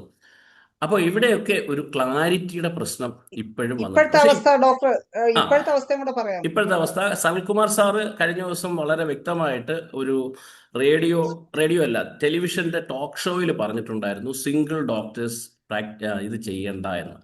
Single doctor dispensaries not doing any invasive procedure. Invasive procedure എന്ന് പറഞ്ഞാൽ സൂചി കൊണ്ട് കുത്തുന്ന, ഈവൻ നമ്മൾ ഈ ഗ്ലൂക്കോമീറ്റർ വെച്ച് ഷുഗർ നോക്കുന്നുണ്ടെങ്കിൽ പോലും അതൊരു ഇൻവേസീവ് പ്രൊസീജിയർ ആണെന്നാണ് പറഞ്ഞത്. അത് ചെയ്യേണ്ടതില്ല. പക്ഷേ സ്റ്റാഫ് ഉണ്ടെങ്കിൽ ചെയ്യണം, ഒന്നിലധികം ഡോക്ടർമാരുണ്ടെങ്കിൽ ചെയ്യണം. അതുപോലെ നമ്മൾ എന്തെങ്കിലും ഒരു ഇൻവേസീവ് പ്രൊസീജിയർ ചെയ്യുന്നുണ്ടെങ്കിൽ ചെയ്യണം. അപ്പോൾ ഈ ഇൻവേസീവ് പ്രൊസീജിയറിൻ്റെ കാര്യം അവിടെ ഈ ബയോമെഡിക്കൽ വേസ്റ്റിൻ്റെ പ്രശ്നങ്ങളാണ്. അവിടെയും ദേവരായൻ ഡോക്ടർ പറഞ്ഞതിനൊരു ചെറിയ വ്യത്യാസമുള്ളത്, ഇമേജിൽ രജിസ്റ്റർ ചെയ്യണമെന്നില്ല, നമ്മൾ സ്വന്തമായിട്ടൊരു ഇൻസെൻറേറ്റർ സ്ഥാപിച്ചാൽ മതി. ഇൻസെൻറേറ്റർ ഇപ്പം 30,000 രൂപ തൊട്ട് മുകളിലോട്ട്, നമ്മുടെ സിഡ്കോ അല്ല, നമ്മുടെ ഏതോ ഒരു സർക്കാർ ഏജൻസി തന്നെ ഇൻസെൻറേറ്റർ ഉണ്ടാക്കുന്നുണ്ട്. ഞാൻ പുനലൂർ ഹോസ്പിറ്റലിൽ അത് ആ ഇൻസിനറേറ്റർ എന്താണെന്ന് ഞാനൊന്ന് എക്സ്പ്ലെയിൻ ചെയ്യാം. ഇപ്പോൾ 5 വനിതാ സമയം ജീവനക്കാരുള്ള കുറവാണ്. പറയാം 5 വനിതാ സമയം കുറവ്. ജീവനക്കാരുള്ള എല്ലാ സ്ഥാപനങ്ങളിലും ഈ വനിതാ ജീവനക്കാരുള്ള സ്ഥാപനങ്ങളെല്ലാം ഈ പാഡുകൾ ഡിസ്പോസ് ചെയ്യാനായിട്ട് ഇൻസിനറേറ്റർ വെക്കണമെന്നൊരു ഗവൺമെന്റ് ഓർഡർ ഉണ്ട്. 2018 വന്ന ഓർഡറാണ്. അപ്പൊ ഇതേ സാധനമാണ് ഞാൻ പുല്ലൂർ ആശുപത്രിയിൽ വാങ്ങി വെച്ചിട്ട് അവിടെ കോട്ടണും എല്ലാം അതിനകത്താണ്. കാര്യം ഇലക്ട്രിക്കൽ വർക്ക് ചെയ്യുന്നതാണ്. അതിനകത്തേക്ക് ഇട്ട് കൊടുത്താൽ മതി, താഴെ ഭസ്മമായിട്ട് താഴെ കിട്ടും. ഈ ഇൻസിനറേറ്റർ വെച്ചാലും മതിയാകും. അതായത് ബയോമെഡിക്കൽ വേസ്റ്റിന്റെ മാനേജ്മെന്റ് കൃത്യമായിട്ട് ചെയ്തിരണം. IMAയുടെ ഇമേജിന്റെ രജിസ്ട്രേഷന്റെ പ്രശ്നം, ഇപ്പോൾ ഇമേജ് പുതിയ രജിസ്ട്രേഷൻ എടുക്കുന്നില്ല. അവിടെ അതിന്റെ ചാർജിനെ പറ്റി പറഞ്ഞപ്പോൾ 600 രൂപയാണ് അവരുടെ ബേസിക് ഏറ്റവും ചെറിയ ഡിസ്പെൻസറിക്കുള്ള ചാർജ്. 600 രൂപയാണ്. നമ്മുടെ ഗവൺമെന്റ് ഡിസ്പെൻസറികൾ ഇമേജ് എടുത്തിട്ടുണ്ട്. ഇപ്പോൾ അത് കൂട്ടിക്കൂട്ടി ഓരോ വർഷവും കൂട്ടിക്കൂട്ടി പോകുന്നുണ്ട്. പിന്നെ ഇതിന്റെ ടെമ്പററി രജിസ്ട്രേഷന് ഫീസ് ഇല്ല എന്ന് പറഞ്ഞത് ശരിയല്ല. ടെമ്പററി രജിസ്ട്രേഷനും ഫീസുണ്ട്. അതാണ് രസം. ടെമ്പററി രജിസ്ട്രേഷന് ഫീസുണ്ട്. അതിന്റെ കാലാവധി 2 വർഷമാണ്. ഒരു സംശയമില്ല. 2 വർഷം കഴിയുമ്പോൾ ടെമ്പററി രജിസ്ട്രേഷൻ എടുത്തെല്ലാം പെർമനന്റ് രജിസ്ട്രേഷൻ എടുക്കണം. എടുത്തില്ലെങ്കിൽ ഫൈൻ 10,000 രൂപയാണ്. അതാ രസം. ഈ പണ്ട് ദേവൻ ഡോക്ടർ നമ്മുടെ മറ്റേ എപ്പിഡമിക് ബില്ലിനെ കുറിച്ച്, അല്ലെ പകർച്ചവ്യാധി ബില്ലിനെ കുറിച്ച് എപ്പോഴും പറയായിരുന്നു, പിഴയ്ക്ക് വേണ്ടിയുള്ള ഒരു ബിൽ. അതുപോലെയാണ് ഇതിന്റെ ഫൈൻ. ഫസ്റ്റ് നോട്ടീസിന് നമ്മൾ റെസ്പോണ്ട് ചെയ്തില്ലെങ്കിൽ 10,000 എന്നുള്ളത് 50,000 ആവും. ആ സെക്കൻഡ് നോട്ടീസിന് റെസ്പോണ്ട് ചെയ്തില്ലെങ്കിൽ 1 ലക്ഷം ആവും. 1 ലക്ഷത്തിനും റെസ്പോണ്ട് ചെയ്തില്ലെങ്കിൽ ദിവസവും 10,000 രൂപ വീതം പിഴ. എങ്ങനെയുണ്ട് പൈസ കളക്ട് ചെയ്യാൻ? ഇത് വലിയ ആശുപത്രികൾക്കും, ഇപ്പം എറണാകുളം അമൃത പോലുള്ള വലിയ ആശുപത്രികൾക്കും ഈ പറയുന്ന ചെറിയ ഡിസ്പെൻസറികൾക്കും, അവിടെയാണ് നമുക്ക് ഈ പാരിറ്റിയുടെ പ്രശ്നം വരുന്നത്. ഈ എല്ലാ സ്ഥാപനങ്ങൾക്കും ഒരുപോലെയാണ്. അപ്പം ഇങ്ങനെയൊക്കെയുള്ള ഒരുപാട് പ്രശ്നങ്ങൾ ഇതിനകത്ത് കടന്നുകൂടിയിട്ടുണ്ട്. പക്ഷേ നമ്മൾ ദേവൻ ഡോക്ടർ പറഞ്ഞതുപോലെ ഒരു സ്റ്റാൻഡർഡൈസേഷൻ്റെ ഭാഗമായിട്ട് നമ്മൾ ഇതിനകത്ത് വരേണ്ടതാണ്, രജിസ്ട്രേഷൻ വരേണ്ടതാണ്. പിന്നെ ഈ മിനിമം സ്റ്റാൻഡേർഡ്സിനെ കുറിച്ച് പറയുമ്പോൾ കുറച്ച് കൂടുതൽ കാര്യങ്ങൾ പറയാനുണ്ട്. മിനിമം സ്റ്റാൻഡേർഡ്സിന്റെ കമ്മിറ്റി അടുത്ത റൗണ്ടിൽ ആയിക്കോട്ടെ നമുക്ക് സമയം. ആയിക്കോട്ടെ. ഓക്കെ, അപ്പൊ എന്തായാലും ഡോക്ടർ വളരെ വ്യക്തമായി. അപ്പൊ ഒരു ഡോക്ടറും മാത്രമുള്ള കൺസൾട്ടേഷൻ മാത്രമുള്ള സ്ഥാപനങ്ങൾ ഇപ്പൊ രജിസ്റ്റർ ചെയ്യണ്ട. ചെയ്യേണ്ടതില്ല എന്ന് സനൽകുമാർ സാറിന്റെ ഒരു ടോക്ക് ഷോയിൽ ഞാൻ കൃത്യമായിട്ട് കണ്ടു. അത് പിന്നീട് നോട്ടീസൊക്കെ ആയിട്ട് ഇറങ്ങുകയും ചെയ്തിരുന്നു. സിംഗിൾ ഡിസ്പെൻസറികൾ ചെയ്യേണ്ടതില്ല. ഓക്കെ ഡോക്ടറെ, ചെയ്തു കഴിഞ്ഞാൽ വലിയ പാരകളാണ് പിന്നെ പുറയുന്നത്. ചെയ്യാൻ നിലവിൽ ഇപ്പോഴത്തെ പിന്നെ സൈറ്റിലുള്ള ഇത് വെച്ച് നമുക്ക് ഹോമിയോ സ്ഥാപനങ്ങൾ ചെയ്യാൻ പറ്റില്ല. അതാണ് ഒന്നാമത്തെ കാര്യം. പലരും ചെയ്തത് പകുതി വഴിയിൽ നിൽക്കുകയാണ്. കഴിഞ്ഞ ദിവസം എൻ്റെ ഒരു സുഹൃത്ത് പറഞ്ഞത്, ഞാൻ ടെമ്പററി രജിസ്ട്രേഷന് വേണ്ടി അപ്ലൈ ചെയ്തു, അത് അവിടെ കിടപ്പുണ്ട്. അത് കഴിഞ്ഞ് 2 വർഷം കഴിഞ്ഞോട്ട് ഞാൻ പെർമനന്റ് അപ്ലൈ ചെയ്തു, അതും അവിടെ കിടപ്പുണ്ട്. ആരും സ്വീകരിച്ചിട്ടില്ല. സ്വീകരിക്കേണ്ടത് അലോപ്പതി DMO ആണ്. അലോപ്പതി DMO ഓഫീസിലുള്ള ഒരു സ്റ്റാഫിനെ ഇതിനായിട്ട് ട്രെയിൻ ചെയ്ത് വെച്ചിട്ടുണ്ട്. അതായത് എങ്ങനെ രജിസ്റ്റർ ചെയ്യണം. അപ്പൊ നമ്മൾ ഒരു സംശയം ചോദിച്ചാൽ അവർ പറഞ്ഞു തരണം, ഇല്ലേ അവര് രജിസ്റ്റർ ചെയ്ത് തരണമെന്നാണ്. പക്ഷെ അവരാരും ഹോമിയോക്കാർ ചെന്ന് കഴിഞ്ഞാൽ മൈൻഡ് ചെയ്യാറില്ല എന്നുള്ളതാണ് വേറൊരു പ്രശ്നം. ഓക്കെ, ബാക്കി കാര്യങ്ങൾ നമുക്ക് പിന്നെ പറയാം. ഓക്കെ ഡോക്ടറെ, അടുത്തത് നമുക്ക് അൻസാർ ഡോക്ടറിലേക്ക് പോകാം. അൻസാർ ഡോക്ടറെ തുടങ്ങാം. എല്ലാവർക്കും നമസ്കാരം. ഏതായാലും ക്ലിനിക്കൽ എസ്റ്റാബ്ലിഷ്മെന്റ് ആക്ട് ഒരു ചെറിയ മീനല്ല, ഒരു വലിയ മീൻ തന്നെയാണ്. ഇതില് ഇപ്പം ഡോക്ടർ അശോക് കുമാർ ഡോക്ടർ പറഞ്ഞെടുത്തുനിന്ന് തന്നെ തുടങ്ങും. ഇവിടെ ഫൈൻ പറഞ്ഞത് 1 ലക്ഷം അല്ല, 5 ലക്ഷം വരെ ഉണ്ട്. 5 ലക്ഷം കഴിഞ്ഞതിന് ശേഷമാണ് ഡെയിലി 10,000 രൂപ. ഞാനിപ്പോൾ ആ ആക്ട് വായിച്ചിട്ടിരിക്കുന്നതുകൊണ്ടാണ് പറയുന്നത്. പിന്നെ അതുപോലെ തന്നെ ഇതിന്റെ ഇത് താൽക്കാലിക രജിസ്ട്രേഷൻ 2 വർഷമാണ്. ആ 2 വർഷത്തിന്റെ ഇതാണ്. പിന്നെ മറ്റൊന്ന്, ഏക ഡോക്ടർ എന്ന് എവിടെയും പറയുന്നില്ല, ആ ആക്ടിൽ പറയുന്നില്ല. അത് ഒരു ഉദ്യോഗസ്ഥൻ അത് ഏക ഡോക്ടർ എന്ന് പറഞ്ഞിട്ട് കാര്യമില്ല, ആക്ടിൽ ഇല്ലാത്ത ഒന്നാണ്. അതിൽ പറഞ്ഞിട്ടുള്ള കൺസൾട്ടേഷൻ മാത്രമാണ്. കൺസൾട്ടേഷൻ സ്ഥാപനങ്ങൾ ഒഴിവാക്കുന്ന ഒന്നാണ്. പക്ഷെ ശ്രദ്ധിക്കേണ്ട ഒരു കാര്യം, കൺസൾട്ടേഷൻ സ്ഥാപനങ്ങളെ ഒഴിവാക്കുന്നതെന്ന് പ്രിയാമ്പിളിൽ മാത്രമേ, ആമുഖത്തിൽ മാത്രമേ പറയുന്നുള്ളൂ. അതിന്റെ ക്ലോസുകളിൽ ഒരു സ്ഥലത്തും കൺസൾട്ടേഷൻ സ്ഥാപനങ്ങളെ ഒഴിവാക്കിയതായിട്ട് പറയുന്നില്ല. ഇതാണ് യഥാർത്ഥത്തിൽ ഈ കൺഫ്യൂഷനും ആർക്കും ഒരു നിശ്ചിത രീതിയിൽ പറയാൻ പറ്റാത്തതിന്റെ കാരണം. ഇത് അതുകൊണ്ട് തന്നെ ഇപ്പം ഡോക്ടർ പറഞ്ഞു ഇത് രജിസ്റ്റർ ചെയ്യാൻ പറ്റുന്നില്ല എന്നുണ്ട്. പിന്നെ എങ്ങനെ ഗവൺമെന്റ് സ്ഥാപനങ്ങളെ എങ്ങനെ രജിസ്റ്റർ ചെയ്തു എന്നൊരു ചോദ്യമുണ്ട്. അത് പറഞ്ഞു തരേണ്ടതും അശോക് കുമാർ ഡോക്ടർ പറഞ്ഞു തരുമെന്ന് വിചാരിക്കാം. കാരണം അതില്ലാതെ പിന്നെ എങ്ങനെയാണ് അവരത് രജിസ്റ്റർ ചെയ്തത്? അപ്പൊ അതില് ഒരു ക്ലാരിറ്റി വേണം. പിന്നെ ഇതിന്റെ രജിസ്ട്രേഷന്റെ കാര്യം, ഇതിന് ആദ്യം നമ്മൾ ഒരു യൂസർ നെയിമും ID ഫോം ചെയ്തിട്ട് അതിനെ അപ്രൂവലിന് അയക്കണം. ആ അപ്രൂവ് ചെയ്ത് തന്നാൽ മാത്രമാണ് നമുക്ക് ഈ സൈറ്റിലേക്ക് പ്രവേശിക്കാൻ പറ്റുള്ളൂ. ഞാനത് ആദ്യത്തെ ആ പ്രൊസീജിയർ ചെയ്തു വെച്ചിട്ടുണ്ട്. അതുകൊണ്ടാണ് ഞാൻ ഇത്ര കൃത്യമായി പറയുന്നത്.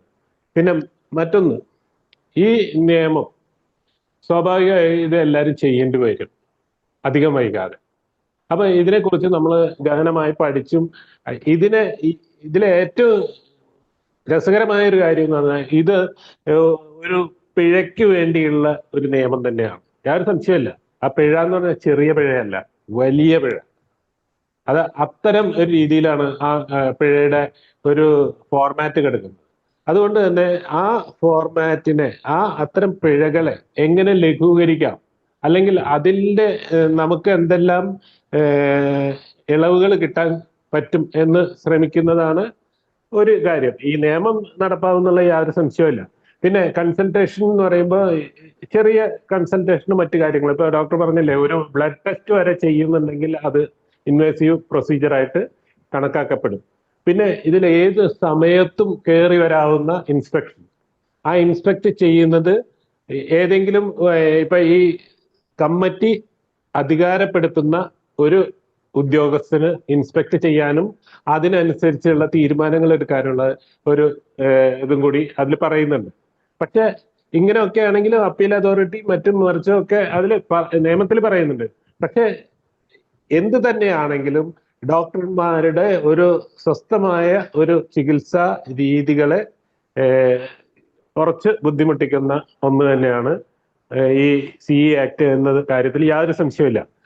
ഈ കാര്യങ്ങൾ ഇന്നും നമ്മുടെ ഹോമിയോ സമൂഹം ഈ പ്ലാറ്റ്ഫോമാണ് ഇപ്പൊ ആദ്യമായി ഇതൊരു ചർച്ചയ്ക്ക് എടുത്തത്. മറ്റുള്ള ഇതൊന്നും വേണ്ട രീതിയിൽ ഈ കാര്യങ്ങൾ ചർച്ച ചെയ്യുന്നില്ല എന്നുള്ളത് വളരെ പരിതാപകരമാണ്. കാരണം എന്താ വെച്ചാൽ ഇത് എല്ലാ ഹോമിയോ ഡോക്ടർമാരെയും പ്രധാനമായും ഒരു ഇത്തിരി വൃത്തിയും വെടുപ്പിലും ഒരു ക്ലിനിക്ക് നടത്തുന്ന എല്ലാവരും ഇത് രജിസ്റ്റർ ചെയ്യേണ്ടി വരും. കാരണം അവരുടെ മാനദണ്ഡങ്ങൾ എന്തെങ്കിലുമൊക്കെ ഈ ക്ലിനിക്കൽ എസ്റ്റാബ്ലിഷ്മെന്റ് ആക്ടുമായി യോജിക്കുന്ന തരത്തിലുള്ള രീതികൾ നമ്മുടെ ക്ലിനിക്കിൽ ഉണ്ടാവും എന്നുള്ള യാതൊരു കാര്യത്തിൽ സംശയമില്ല. പലർക്കും 2-3 സ്റ്റാഫ് ഉള്ളവരുണ്ട്. അതേപോലെ തന്നെ 2-3 മുറികൾ ഉപയോഗിച്ച് ക്ലിനിക്ക് നടത്തുന്നവരുണ്ട്. അതുപോലെ തന്നെ ഹോസ്പിറ്റൽ എന്നുള്ള രീതിയിൽ നടത്തുന്നവരുണ്ട്. ഇതിനെ മറ്റൊരു രസം എന്തെന്നറിയോ, ഇതിലെ പല നേതാക്കന്മാരും ഇതിനോടകം രജിസ്ട്രേഷൻ എടുത്തിട്ടുണ്ട്. അതെങ്ങനെയാണ് എന്നുള്ളത് അവരോട് തന്നെ ചോദിക്കണം. അപ്പം അതായത് ഇപ്പൊ ഗവൺമെന്റ് സ്ഥാപനങ്ങൾ രജിസ്റ്റർ ചെയ്തു എന്ന് പറഞ്ഞില്ലേ, ഏകദേശം അതേ രീതിയിൽ തന്നെ ഇവരും രജിസ്ട്രേഷൻ എടുത്തിട്ടുണ്ടെന്നാണ് അറിഞ്ഞത്. അപ്പൊ പലരും ഞങ്ങൾ സേഫാണ് എന്ന രീതിയിലിരിക്കുന്ന കുറെ ആൾക്കാരുണ്ട്. അപ്പൊ അതുകൊണ്ട് ഈ CE ആക്ടിനെ കുറിച്ച് ഒരു അവബോധം ഉണ്ടാവേണ്ടതുണ്ട്. പബ്ലിക് ഹെൽത്ത് ആക്ട് നമ്മൾ പറഞ്ഞു, നമ്മളത് എല്ലാവരും മനസ്സിലാക്കി കൊടുത്തു. നമ്മൾ കൂട്ടായ നേതൃത്വത്തിൽ ദേവരാജും ഞാനും ഒക്കെ അതിന് വളരെ അക്ഷീണം പ്രവർത്തിച്ച ആൾക്കാരാണ്. അത് ഗവൺമെന്റിന്റെ ശ്രദ്ധയിൽ കൊണ്ടുവരും, ആ ഗവൺമെന്റ് അത് മനസ്സിലാക്കുകയും അത് കൂടാണ്ട് ഇത് നടപ്പാക്കി കഴിഞ്ഞാൽ പൊതുജനങ്ങൾക്ക് ഇത് ഒരു ഉപദ്രവമായി മാറും എന്നും മനസ്സിലാക്കി. പിന്നെ IMA ഒരു പ്രശ്നം, IMA പ്രശ്നം എന്ന് പറഞ്ഞാൽ അതേ ഇഷ്യൂ നമുക്ക് വരുന്നുണ്ട്. കാരണം എന്താണെന്നറിയോ, ഒരു രോഗി നമ്മുടെ ക്ലിനിക്കിൽ വന്ന് ഒരു കാഷ്വാലിറ്റി ഉണ്ടാവുകയാണെങ്കിൽ ആ രോഗിയെ അടുത്ത കൊള്ളാവുന്ന ഒരു ഹോസ്പിറ്റലിൽ എത്തിക്കേണ്ട ചുമതല ആ ഇൻസ്റ്റിറ്റ്യൂഷൻ നടത്തുന്ന ഡോക്ടറിൽ നിക്ഷിപ്തമാണ്. ആംബുലൻസ് വിളിക്കുക, ആ രോഗിയെ കൊണ്ടുപോവുക, അവിടെ കൊണ്ടുപോയി എത്തിക്കുക, അത്രയും കാര്യങ്ങൾ ചെയ്യാൻ ഈ CE ആക്ട് പ്രകാരം ബാധ്യസ്ഥരാണ്. അത് കൂടാണ്ട് ഇപ്പൊ ഹോസ്പിറ്റലുകാര് പേടിക്കുന്നത്, ചെറുകിട ഹോസ്പിറ്റലുകാർ പേടിക്കുന്നത് വെച്ചാൽ അവർക്ക് ആംബുലൻസ് വേണം, ആംബുലൻസിനൊപ്പം ICU സംവിധാനം ഉള്ളത് വേണം, വെന്റിലേറ്റർ ഉള്ളത് വേണം. അത് കൂടാതെ തന്നെ ഇവരെ ഇൻറ്റുബേറ്റ് ചെയ്ത് അത് എത്തിക്കാനുള്ള സംവിധാനമാണ്. അപ്പൊ ഇതൊക്കെ ചെറുകിട ഹോസ്പിറ്റലുകാരെ സംബന്ധിച്ച് വളരെ ബുദ്ധിമുട്ട് പിടിച്ച ഒന്നാണ്. അപ്പൊ സ്വാഭാവികമായും ഇതൊക്കെ അടച്ചുപൂട്ടേണ്ടി വരും. ഇതൊക്കെ അടച്ചുപൂട്ടുമ്പോൾ നോർമലി ഇത് അഫക്ട് ചെയ്യുന്നത് നമ്മൾ പൊതുജനങ്ങളെയാണ്. കാരണം ഏറ്റവും കുറഞ്ഞ ലെവലിൽ ഒരു മെഡിക്കൽ എയ്ഡ് കിട്ടിക്കൊണ്ടിരിക്കുന്നത് അവർക്ക് അപ്രാപ്യമാവും എന്നുള്ള കാര്യത്തിൽ യാതൊരു സംശയമല്ല. ഇത്തരം കാര്യങ്ങൾ ഇപ്പൊ എന്തുകൊണ്ട് ഈ ഇൻസ്പെക്ഷനും മറ്റു കാര്യങ്ങളും നിർത്തിവെച്ചു എന്നുള്ളത് നമുക്ക് ആലോചിച്ചാൽ കിട്ടുന്നതാണ്. കാരണം എന്താ വെച്ചാൽ 2 മാസം കഴിഞ്ഞാൽ വരുന്ന ഇലക്ഷൻ, ആ ഇലക്ഷന്റെ ഒരു പ്രിവിലേജ് ആണ് നമുക്കിപ്പോൾ കിട്ടിയിട്ടുള്ളത്. ഈ ഇലക്ഷൻ കഴിഞ്ഞ് പുതിയ സർക്കാർ, അത് ആരോ ആവട്ടെ, ഏത് സർക്കാർ വന്നാലും ഇത് നടപ്പാക്കാനുള്ള ഒരു മുന്നോട്ട് അതിനു വേണ്ടുന്ന എല്ലാ കാര്യങ്ങളും ഗവൺമെന്റ് മുന്നോട്ട് പോകും, അല്ലെങ്കിൽ കമ്മിറ്റി. ഗവൺമെന്റിന് ഇതിൽ കൂടുതൽ ഇൻവോൾവ്മെന്റ് ഉണ്ടെന്ന് എനിക്ക് തോന്നുന്നില്ല. കാരണം ഓൾറെഡി ഇത് ഫോം ചെയ്തിട്ടുള്ള കമ്മിറ്റിയും ഇത് എല്ലാം ഉണ്ട്. അപ്പൊ അത് ഉദ്യോഗസ്ഥ വൃന്ദം തന്നെ അതിനെ മുന്നോട്ട് കൊണ്ടുപോകും. അപ്പൊ ഇത്തരം ഒരു സാഹചര്യത്തിൽ നമ്മളിത് വരില്ല എന്ന് പൂർണ്ണമായും ധരിക്കേണ്ട. പിന്നെ ഒരു കാര്യം ഉറപ്പിച്ചോളൂ, ഏക ഡോക്ടർ ഒരിക്കലും പറഞ്ഞിട്ടുള്ള കാര്യം ഇത്രയേ ഉള്ളൂ, കൺസൾട്ടേഷൻ സർവീസ് ഒഴിവാക്കി എന്ന് പറഞ്ഞിട്ടുള്ളൂ. അത് പ്രീആമ്പിളിൽ മാത്രമേ പറഞ്ഞിട്ടുള്ളൂ. പിന്നെയുള്ളതിൽ പറഞ്ഞിട്ടുള്ളത് നിശ്ചയമായും എല്ലാ ക്ലിനിക്കൽ സ്ഥാപനങ്ങളും രജിസ്റ്റർ ചെയ്യണമെന്നാണ് പറഞ്ഞിട്ടുള്ളത്. അപ്പൊ ഇതാണ് യഥാർത്ഥ വസ്തുത എന്നുള്ളത് എല്ലാവരും മനസ്സിലാക്കുക. ഇത്രേ എനിക്ക് ഈ കാര്യത്തിൽ പറയാനുള്ളൂ. Thank you. Okay. Ansar doctor പറഞ്ഞ പോലെ അൻസാർ ഡോക്ടർ പറഞ്ഞപ്പോൾ എനിക്ക് ഒരു കാര്യം മനസ്സിൽ കൂടെ പോയത്, പണ്ട് കൊച്ചു കൊച്ചു പലവ്യഞ്ജന കടകൾ ഉള്ളതെല്ലാം പൂട്ടി ഇപ്പൊ വലിയ മാളുകൾ തുടങ്ങിയ പോലെ ചെറിയ ചെറിയ ക്ലിനിക്കുകളെല്ലാം പൂട്ടി വലിയ ഹോസ്പിറ്റലുകൾ, സ്പെഷ്യാലിറ്റി ഹോസ്പിറ്റലുകളായി മാറുന്ന ഒരു ഭീകര അവസ്ഥ നമുക്ക് ഭാവിയിൽ കാണാൻ സാധിക്കുമെന്ന് എനിക്ക് തോന്നുന്നു. കാരണം എല്ലാം ആംബുലൻസും എല്ലാ സെറ്റപ്പോടും കൂടിയുള്ള ഹോസ്പിറ്റലുകൾക്ക് നിലനിൽപ്പുള്ളൂ എന്നുള്ള ആ ഒരു തോന്നലാണ് എനിക്കിപ്പം അൻസാർ ഡോക്ടർ പറഞ്ഞതിൽ നിന്ന് മനസ്സിലായിട്ടുള്ളത്. പിന്നെ അതുപോലെ തന്നെ ഗവൺമെന്റ് സ്ഥാപനങ്ങൾ എങ്ങനെ രജിസ്റ്റർ ചെയ്യുന്ന അശോക് കുമാർ ഡോക്ടർ തന്നെ പറയണം. അത് ഡോക്ടറിലേക്ക് വരാം. അതിനു മുമ്പ് മറ്റുള്ളവർക്ക് എന്തെങ്കിലും ആശങ്കകളുണ്ടെങ്കിൽ അതിനെല്ലാത്തിനോടും ഒന്നിച്ച് മറുപടി പറയാം. ഇപ്പൊ ഇനി നമ്മുടെ ഡോക്ടേഴ്സിനുള്ള അവസരമാണ്. ദയവായി പെട്ടെന്ന് തന്നെ ഹാൻഡ് റൈസ് ചെയ്ത് നമുക്ക് നിങ്ങളെ ആശങ്കകൾ പറഞ്ഞാൽ, എന്തെങ്കിലും സംശയങ്ങളോ അഭിപ്രായങ്ങളോ ഉണ്ടെങ്കിൽ പറയാം. അതിനും കൂടി ചേർത്ത് നമ്മളെ പാനലിസ്റ്റുകൾ മറുപടി പറയും. മനോജ് ഡോക്ടർ ഹാൻഡ് റൈസ് ചെയ്തിട്ടുണ്ട്. മനോജ് ഡോക്ടർ സംസാരിച്ചു. അതായത് ഈ പറഞ്ഞ ഡോക്ടർ അന്നത്തെ ആരോഗ്യമന്ത്രി ഷൈല ടീച്ചർ നിയമസഭയിൽ വ്യക്തമാക്കിയ കാര്യങ്ങൾ നിയമസഭ രേഖയായിരിക്കും. അത് ഏക ഡോക്ടറുള്ള ക്ലിനിക്കുകൾക്ക് ആവശ്യമില്ല എന്ന് മന്ത്രി പറഞ്ഞിട്ടുണ്ട്. അപ്പൊ അത് നിയമമാവും. രണ്ടാമത്തെ കാര്യം, പിന്നെ നമ്മൾ ഈ പറഞ്ഞത് നെഗറ്റീവായിട്ട് കാണേണ്ട കാര്യമില്ല. സ്റ്റാൻഡർഡൈസേഷന്റെ ഭാഗമാണ്. അപ്പൊ നേരത്തെ അൻസാർ ഡോക്ടർ പറഞ്ഞ പോലെ എല്ലാവർക്കും വരും, തീർച്ചയായിട്ടും വരും.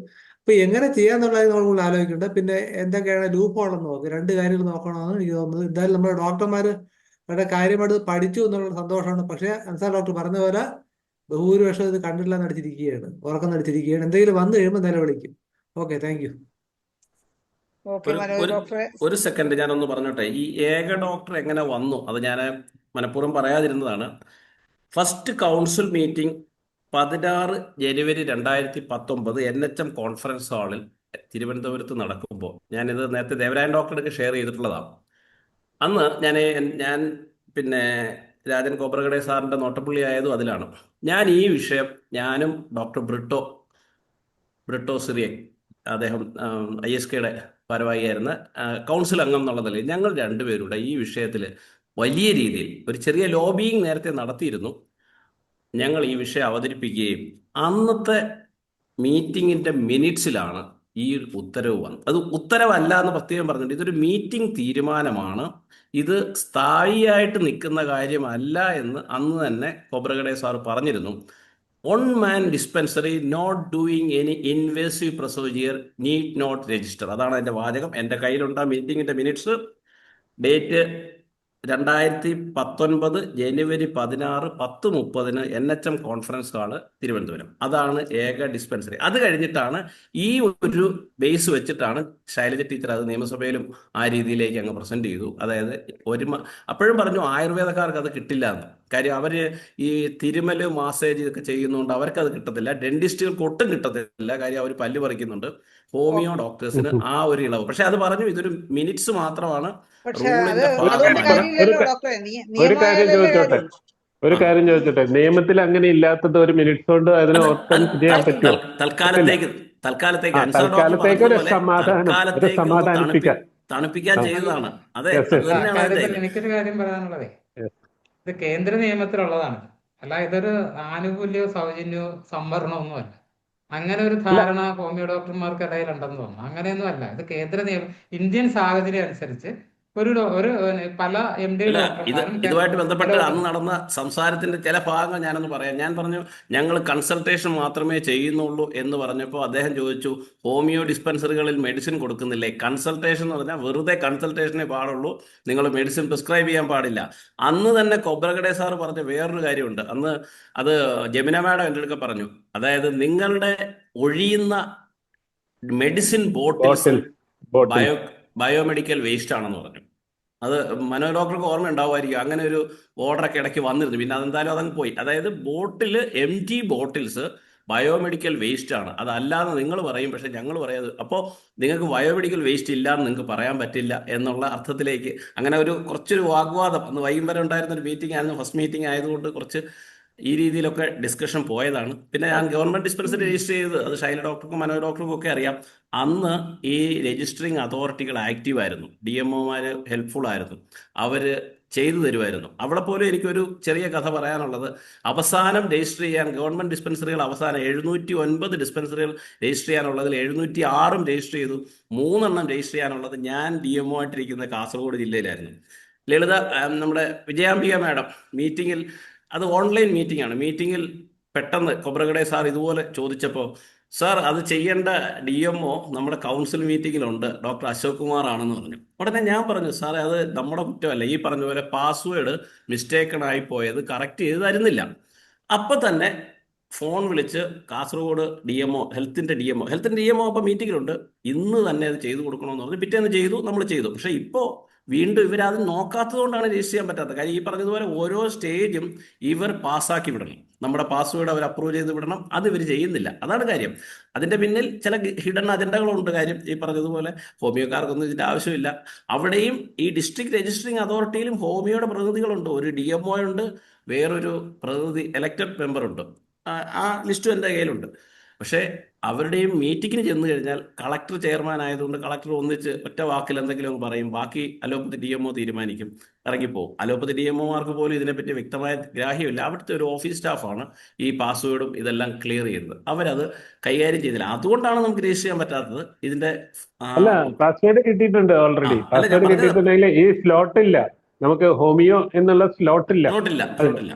പക്ഷെ അന്നുണ്ടായിരുന്നു. അന്ന് ഈ പറഞ്ഞ ഗവൺമെന്റ് ഡിസ്പെൻസറികളെ മുഴുവൻ ഗവൺമെന്റ് ഡിസ്പെൻസറികളും ഒരു സമയത്ത് നിർബന്ധപൂർവ്വം നമ്മളെ കൊണ്ട് രജിസ്റ്റർ ചെയ്യിപ്പിച്ചു. അവസാനത്തെ 3 ഡിസ്പെൻസറികൾ കാസർഗോഡ് ജില്ലയിലായിരുന്നു. ചുരുങ്ങിയ കാലയളവ് കൊണ്ട്, ഒരു മാസം കൊണ്ടൊക്കെ അല്ല, നമ്മൾ ഇതില് രജിസ്റ്റർ അതെ ചെയ്യണം അതെ നമുക്ക്. അതെ ഞാനൊക്കെ 2-3 ജില്ലകളിൽ പോയി.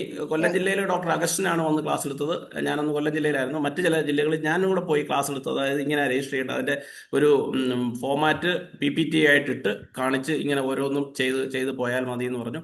വീണ്ടും ഇവരെല്ലാം പലരും സംശയങ്ങൾ ചോദിച്ചു, നമ്മളത് ക്ലാരിഫൈ ചെയ്തു. പക്ഷെ ഇപ്പൊ എനിക്ക് അതിന്റെ ഓർമ്മയൊന്നുമില്ല, എങ്കിലും ഓക്കെ അതായിരുന്നു എന്റെ രീതി. ഓക്കെ, അല്ല, ഇപ്പൊ ഓക്കെ അടുത്ത ഡോക്ടറെ. കാലത്ത് അപ്പൊ പറഞ്ഞിട്ടുണ്ട് ഡോക്ടറെ, ഇത് ഡിസ്പെൻസറികൾ പ്രദർശിപ്പിക്കണമെന്ന് റീസെന്റ് ആയിട്ട് വന്ന് നമ്മളൊക്കെ ചെയ്തിട്ടുണ്ട്. ഡിസ്പെൻസറികളിൽ ഇതിന്റെ ഓർഡർ ലാമിനേറ്റ് വെക്കണമെന്ന് പറഞ്ഞിട്ടുണ്ട്, ഈ രജിസ്ട്രേഷൻ ഫോം. രജിസ്ട്രേഷൻ ആ, ഓക്കെ. yes, അപ്പൊ yes. അത്ര സീരിയസ് ആയിട്ട് അപ്പൊ ഈ താൽക്കാലിക രജിസ്ട്രേഷൻ അവിടെ പ്രദർശിപ്പിക്കണം. അല്ല, അതാണ് താൽക്കാലിക പലയിടത്തും പെർമനന്റ് ആയി. ഞാൻ നേരത്തെ ജോലി അല്ല, പെർമനന്റ് ആയിട്ടുണ്ട്. ആയത് നിർബന്ധം അല്ല, താൽക്കാലികം തന്നെ കിട്ടിയാൽ അത് അവിടെ പ്രദർശിപ്പിക്കണമെന്നാണ്. അതെ, അപ്പൊ അതിനുണ്ട്. തീർച്ചയായിട്ടും നമ്മളും അത് ചെയ്യേണ്ടി വരും എന്നുള്ളതിന് നമ്മൾ സംശയമൊന്നുമില്ല. കാരണം സർക്കാർ സ്ഥാപനം ചെയ്യണമെങ്കിൽ പ്രൈവറ്റ് സ്ഥാപനം ചെയ്യണമല്ലോ. അവര് ഹോമിയോയ്ക്ക് ഫസ്റ്റ് ആയിട്ട് 3 ഗ്രേഡാണ്. അലോപ്പതി മോഡേൺ മെഡിസിന് 7 തരത്തിലാണ്, 7 തട്ടിലാണ് സ്ഥാപനങ്ങളെ ഗ്രേഡ് ചെയ്തിരിക്കുന്നത്. 7 സ്റ്റാർ എന്ന് തന്നെ പറഞ്ഞേക്കുന്നത്. 7 സ്റ്റാർ, 6 സ്റ്റാർ, 5 സ്റ്റാർ. അത് തട്ട് ബെഡുകളുടെ എണ്ണം മാത്രമല്ല, ടൗണിന്റെ കോർപ്പറേഷനിലുള്ളത്, ഒരു മുനിസിപ്പാലിറ്റിയിലുള്ളത്, അങ്ങനെയൊക്കെ ഓരോ തരത്തിൽ. ഹോമിയോയ്ക്ക് 3 പ്രാദേശികമായ തരത്തിൽ. കുറെ പ്രാധാന്യങ്ങളും കൂടി ഇതിന് കണക്കിലെടുക്കുന്നുണ്ട്. അതും വെച്ചിട്ടാണ് ഫൈനും കൂടി തീരുമാനിക്കുന്നത്. ഫൈന് തീരുമാനിക്കുന്നതിനും കൂടി പ്രാദേശിക മാനദണ്ഡങ്ങളുണ്ട്. ഇതിലെ അതായത് ആക്ടിൽ കോർപ്പറേഷനിൽ പറയുന്നു. കൂടും, ഓക്കെ. ഇനി മുനിസിപ്പാലിറ്റിയിൽ രണ്ടുപേരൊന്ന് കൂടും. ഹാൻഡ് റൈസ് ചെയ്തിട്ടുണ്ട്. നമുക്ക് അവരിലും കൂടെ പോയിട്ട് നമുക്ക് പാനലിസ്റ്റുകളിലേക്ക് വരാം. അവർക്ക് എന്താണ് പറയാനുള്ളതെന്ന് കേൾക്കാം. ധനേഷ് ഡോക്ടറെ പറഞ്ഞു. എന്തായാലും വളരെ നല്ല ഗംഭീരമായ ഒരു ചർച്ചയാണ് വേദിക്ക് ഇന്ന് കിട്ടിയത്. കാരണം നമ്മൾ ഇതുപോലുള്ള കാര്യങ്ങളാണല്ലോ പൊതുവെ എല്ലാവരുടെയും ഈ ഭാവിയിൽ ഹോമിയോപ്പതി നിലനിൽക്കുമോ ഉണ്ടാകുമോ എന്നൊക്കെ ചോദ്യം വരുമ്പോൾ സർക്കാർ സ്ഥാപനങ്ങളെല്ലാം തന്നെ ഉണ്ടാകും, ഗവൺമെന്റ് സ്ഥാപനങ്ങൾ ഭൂരിഭാഗവും പൂട്ടിപ്പോകും എന്ന് ചിന്തിക്കുന്ന ഒരു സമൂഹത്തിന്റെ മുന്നിലാണ് നമ്മൾ നിൽക്കുന്നത്. അതിന് ഉതകുന്ന രീതിയിലുള്ള നിയമങ്ങളാണ് വരാൻ പോകുന്നത് എന്നിപ്പോൾ ഇതിൽ നിന്ന് മനസ്സിലായി. കാരണം ഇത്രയും ഭാരിച്ച തുകയൊക്കെ രജിസ്റ്റർ ചെയ്ത് മുന്നോട്ട് വരാൻ എത്ര പേർക്ക് പറ്റും? വന്ന ഉടനെ തന്നെ നമ്മളൊക്കെ പ്രാക്ടീസ് ചെയ്ത് തുടങ്ങിയ കാലത്തുള്ളത് പോലുള്ള ഒരു അട്രാക്ഷൻ ഇന്ന് പുത്തൻ തലമുറയ്ക്ക് കിട്ടാൻ സാധ്യത വളരെ കുറവാണ്. സ്വമേധയാ എസ്റ്റാബ്ലിഷ് ചെയ്ത് കഴിഞ്ഞാൽ മാത്രമാണ് നമുക്ക് ഈ ആൾക്കൊരു ക്ലിനിക്ക് ഉണ്ടെന്നും ആ ക്ലിനിക്ക് രജിസ്റ്റർ ചെയ്യാനുള്ള അവസരം. അതുകൊണ്ട് ഇതിനെല്ലാം ഒരു കൂളിംഗ് ടൈം നിർബന്ധമാക്കി വേണ്ടതാണ് എന്നാണ് എൻ്റെ അഭിപ്രായം. അപ്പൊ ഇത് നമ്മൾ പറഞ്ഞാലും ഇതിന് പ്രായോഗികമായിട്ട് സാധ്യതയില്ല. അതുകൊണ്ട് തന്നെ നമ്മുടെ എം പിമാരെയും MLA അവരൊക്കെയാണല്ലോ ഇതൊക്കെ കാരണം ഇത് മെഡിക്കൽ വകുപ്പ് എന്ന് പറയുന്നത് സംസ്ഥാനത്തിന്റെയും കേന്ദ്രത്തിന്റെയും സംയുക്തമായ ഒരു ഇതിൽ വരുന്നതാണ്, കൺകറന്റ് ലിസ്റ്റിൽ വരുന്നതാണ്. അപ്പൊ അതുകൊണ്ട് തന്നെ നമുക്ക് അങ്ങനെയുള്ള കാര്യങ്ങൾ ഒരു കൂളിംഗ് ടൈം മിനിമം ഒരു 5 years എങ്കിലും വെക്കണമെന്ന് ഏതെങ്കിലും ഒരു പ്രതിനിധി ഏതെങ്കിലും ഒരു മീറ്റിംഗിൽ ചോദിച്ചിട്ടുണ്ടോ അല്ലെങ്കിൽ അഭ്യർത്ഥിച്ചിട്ടുണ്ടോ? അതിന്റെ ആവശ്യകതയെ ചൂണ്ടിക്കാണിച്ചിട്ടുണ്ടോ എന്നൊരു ചോദ്യമാണ് എനിക്ക് അശോക് കുമാർ സാറിനോട് ചോദിക്കാനുള്ളത്. കാരണം നമ്മള് ഇങ്ങനെയുള്ള കാര്യങ്ങള് പൊതുവെ പുത്തൻ തലമുറയെ കാരണം ഗവൺമെന്റ് സെക്ടറിൽ നമുക്ക് എത്ര ഡോക്ടർമാർക്ക് സേഫായിട്ട് എത്തിച്ചേരാൻ പറ്റും? ഇനിയിപ്പോൾ ഏകദേശം ഒരു സ്റ്റാഗ്നന്റ് ലെവലിലാണ് ഇപ്പൊ നിൽക്കുന്നത്. വളരെ കുറച്ച് പേർക്ക് മാത്രമാണ് ഇപ്പൊ അവസരം കിട്ടുന്നത്. പുതുതായിട്ട് ഇനി വരാൻ പോകുന്ന ഡിസ്പെൻസറികളിൽ ആണെങ്കിൽ പോലും വളരെ കുറച്ച് നിയമനങ്ങളാണ് ഇനി ഉണ്ടാകാൻ സാധ്യത. അപ്പോൾ സ്വാഭാവികമായിട്ട് പ്രൈവറ്റ് സെക്ടറിൽ ഇനിയുള്ളവരെ ഉൾക്കൊള്ളണമെങ്കിൽ അവർക്ക് കുറെ സൗകര്യങ്ങളൊക്കെ കിട്ടിയെങ്കിൽ മാത്രമേ വളരെ നല്ല രീതിയിലോട്ട് കൊണ്ടുപോകാൻ പറ്റുള്ളൂ. നമ്മളെപ്പോലുള്ള എസ്റ്റാബ്ലിഷ് ചെയ്ത ഡോക്ടർമാർക്ക് ഇതൊന്നും പ്രശ്നമല്ല. ചിലപ്പോൾ നമുക്ക് എല്ലാവർക്കും ഇത് രജിസ്റ്റർ ചെയ്യുന്നതിന് പണം മുടക്കാനും അതിനുള്ള കാര്യങ്ങൾ തുടർ നടപടികൾ ചെയ്യാനും ഒക്കെ പറ്റും. പക്ഷെ പുത്തൻ തലമുറയ്ക്ക് വേണ്ടി നമുക്ക് എന്ത് ചെയ്യാൻ പറ്റും എന്നുള്ളതാണ് എൻ്റെ ചോദ്യം.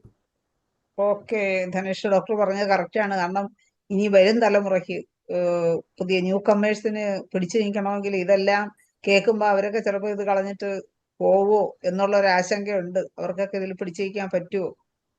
കാരണം പല പല പ്രതിരോധങ്ങളാണ് വരുന്നത്. മെഡിക്കൽ ബില്ലായാലും ശരി, ക്ലിനിക്കൽ എസ്റ്റാബ്ലിഷ്മെന്റ് ആയാലും ശരി, അവര് ഈ ട്രീറ്റ്മെന്റ് തുടങ്ങി വിജയിക്കാൻ കിടന്ന് പെടാപ്പാടുപെടുമ്പോഴാണ് പിന്നെ ഇതുപോലുള്ള കീറാമുട്ടികൾ അവരെ മുമ്പിൽ ചോദ്യചിഹ്നമായിട്ട് നിൽക്കുന്നത്. അപ്പൊ അവർക്കൊക്കെ ഇത് കേൾക്കുമ്പോഴും അല്ലെങ്കിൽ അവർക്ക് കുറച്ച് നിരാശയായിരിക്കും തോന്നുന്നതെന്ന് തോന്നുന്നു. അടുത്തത് പ്രശോഭന ഡോക്ടറെ സംസാരിച്ചോളൂ.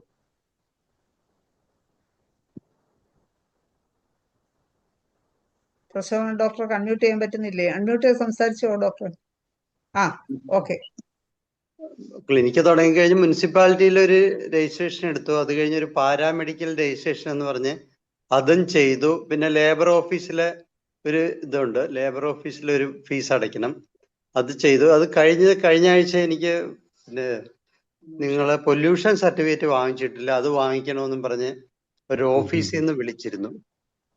4ാമത്തെ ഒരു ഇത് പൊല്യൂഷൻ സർട്ടിഫിക്കറ്റ് മേടിക്കണമെന്നും പറഞ്ഞ് അത് ഇതുവരെയായിട്ട് വാങ്ങിച്ചിട്ടില്ല എന്നും പറഞ്ഞ് വന്നു. അത് നമ്മളെ എന്തൊക്കെ ചെയ്യേണ്ടതെന്ന് അറിയുന്നവർ പറഞ്ഞു തന്നാൽ കൊള്ളാം. ഞാൻ ഇവിടെ ഇല്ലായിരുന്നു, ഞാൻ വെളിയിലായിരുന്നു, ബോംബെയിലായിരുന്നു. അപ്പൊ അത് കാരണം ഞാൻ അതിന്റെ ഡീറ്റെയിൽ ഒന്നും അന്വേഷിച്ചില്ല.